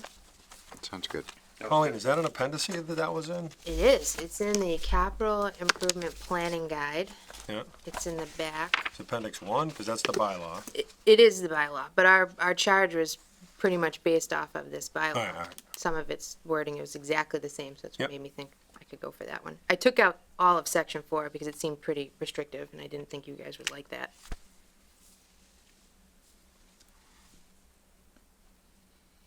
And I changed it from it's $25,000 in here, I changed it to 10,000 to match what we currently have. Okay, well, we'll discuss this at next time. Thanks, We'll Colleen. talk about You're charge. welcome. Thanks, Colin. Madam Chair, thank you so much for having us. Well, thanks for coming, I this was appreciate really it. useful. I know it's a busy time of year, so I appreciate you taking time. Come you. chat. Thanks. Thanks. Thanks, everyone. I don't know why. I know, I don't know why I keep. All right. Just delete it off the server. Oh, next, we have, resignations. Madam Chair, Yes. move that the board accept the resignation of Carl Chapin from the Zoning Board of Appeals, send him a letter of appreciation for his service to the town. I have a motion and a second. Any discussion? Hearing none, all in favor? Aye. Aye. Aye. All right, the motion is carried. New business. Why don't we, you wanna come up for fire? I know it's only one ahead. No, I don't have, I'm just gonna. Oh, okay. All right. All right, then we'll do the one-day beer and wine. Madam Chair, Yes. I move the board vote to grant Aperture Yards a one-day beer and wine license for December 13th, starting at 7 p.m. On December 14th. Let me read this. For December 13th, starting at 7 p.m. and December 14th, starting at 1 p.m. for the holiday presentation of In the Spirit. Second. I have a motion and a second. Any discussion? Hearing none, all in favor? Aye. Aye. Aye. Okay, motion has carried. Heard everybody in there. Fire Department Staffing Committee recommendation. Peter, you would ask for Yes. this to be on the agenda. Right, so pursuant to the fire studies request, the committee's request for the select board, as you recall at the last meeting, I kind of gave a synopsis as to why we wanted the board to consider at least the organizational chart for the administration component for the department. In part, it's, Tim's got the daunting task of budgeting for FY '21, and that the committee felt that this organizational component should come out sooner rather than wait for the final report. So just real quick, if you recall, from when Mr. Mead was here a few weeks ago with some of the other members of the committee, they called for a full-time chief, a full-time fire inspector, a full-time fire safety training officer, and then an assistant on-call chief who would perform the duties of an assistant chief, but be more in line with the call fire department firefighters. At this point in time, that's what they are recommending for us to at least adopt as policy going forward. As for the implementation and or the funding component of it, again, I think that's something that we need to get back from Tim on what he feels the full liability is, which is really kind of outside of what our discussions have been on the study committee. Any questions for Peter? Do you have any questions for? No, I just don't want to give people false expectations about what will happen next. I did reach out to Mickey. He's on vacation right now. He is going to be an important part of the transition to a full-time chief, because I need to make sure that the three separate stations and companies can transition, and I don't want to. Mickey served us for 17 years as chief. I can't just toss him out. There's been a lot of value, have had great value for a long time. So I've already told the board, I budgeted for the one chief. That it has to happen, but I need to have, I would like to have a discussion with Mickey, because I haven't had that chance to, about this proposal and what he thinks it means in his eyes. I don't know if he was part of your meetings. I think he's come to a couple. But I want to have that discussion. I don't, as long as there's no expectation that, you know, that the town will find a way to do these things in that order. You need a chief first and foremost. There can be no mistake. Everything points to that.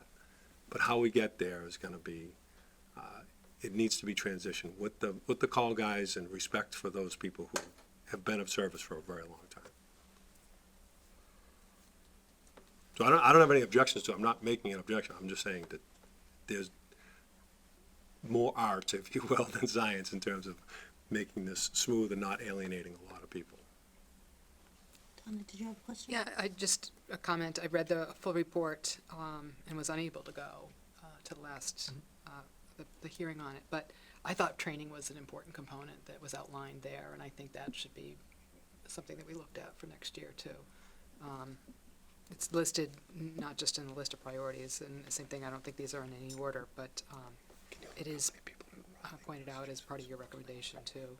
It's a critical issue, so I just say I'm very much in support of that expenditure. And so, I'm sorry, Peter, my understanding is, this is the recommendation, but again, we are not committing to funding all four positions immediately, because we cannot. So it's just, but this is our end, this is where we're working, this is what the committee would This like is- us to work towards. At this point, this is all is being asked of us right now, and I think this is the important first step to your point about, in Tim's coming up with a transition plan about how do we get there, and how does that happen? You know, does it happen in a year? Does it happen in 2 years? That's up to the Okay. town administrator to implement. Obviously, with the department chief. And as for the safety component of it, and I'll probably ask like why the three full-time positions and separate.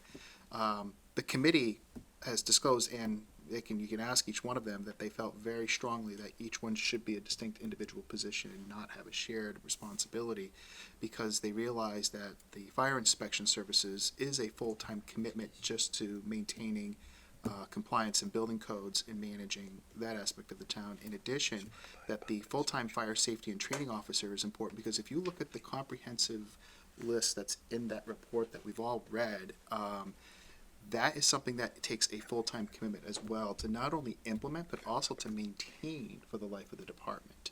And to have one position, for example, to try to do both, in every one of the members have all unanimously agreed based on the feedback from other departments and their own experiences, firefighters and officers on fire departments in our town and other towns, that they strongly believe and are committed to having those three distinct positions.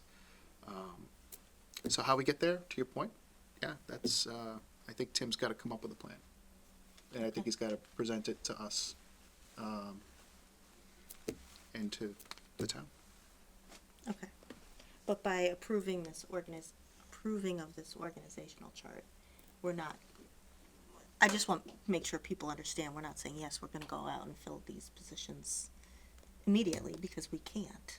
We would if we could, but we can't, you know, I mean, we don't have the finances to go out and add that much to our budget. We've budgeted for our chief at this point. And certainly we have some money for an inspector, because somebody's doing that job Number of already. inspections, number of inspections. All right, so Madam Chair, I motion that the select board adopt the following organizational leadership chart for the fire department. One, a full-time chief of the fire department, a full-time fire inspector position, and a full-time fire safety training officer, and an assistant chief on call. I have a second? Second. Okay, I have a motion and a second. Any further discussion? Yes, that wasn't outlined in the memo, though. This is the recommendation from the committee. Okay. But what you just listed, can you list them again, because it's not listed here? There are 4 positions: a full-time chief, a full-time fire inspector, a full-time fire safety training officer, and then an assistant chief on call.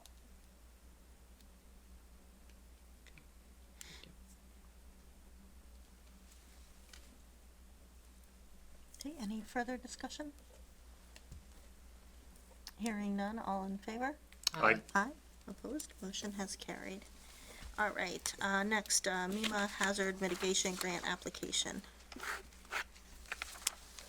So, this was a late addition to the agenda, and I apologize for that, but we learned that we made a preliminary application to see if we'd be viable for this grant, and they told us we would be, and that is due on the 13th for that filing, so we need a vote of the board. There's a hazard mitigation plan that we did in 2016, you have to do every 5 years, so in 2021 it'll expire. So we'd use those grant funds to do that plan with a focus on dams, culverts, and disease-infested trees, for the lack of better words. And there is a $7,500 match. It's a $22,700 grant. It would be in kind for those. $7,500 would be the town's responsibility. We don't know if we'll get the grant, but we wanted to get the board's blessing to make the application. Any questions? Then I'll entertain a motion. Madam Chair, I move the board vote to submit an application for the hazard mitigation planning grant with the understanding there is a 25% match requirement. Second. I have a motion and a second. Any discussion? Hearing none, all in favor? Aye. Aye. Right, motion has carried. Next, we have select board reports. Does any member of the select board have a report? Fire study committee met yesterday. Again, just going through that list, made some progress.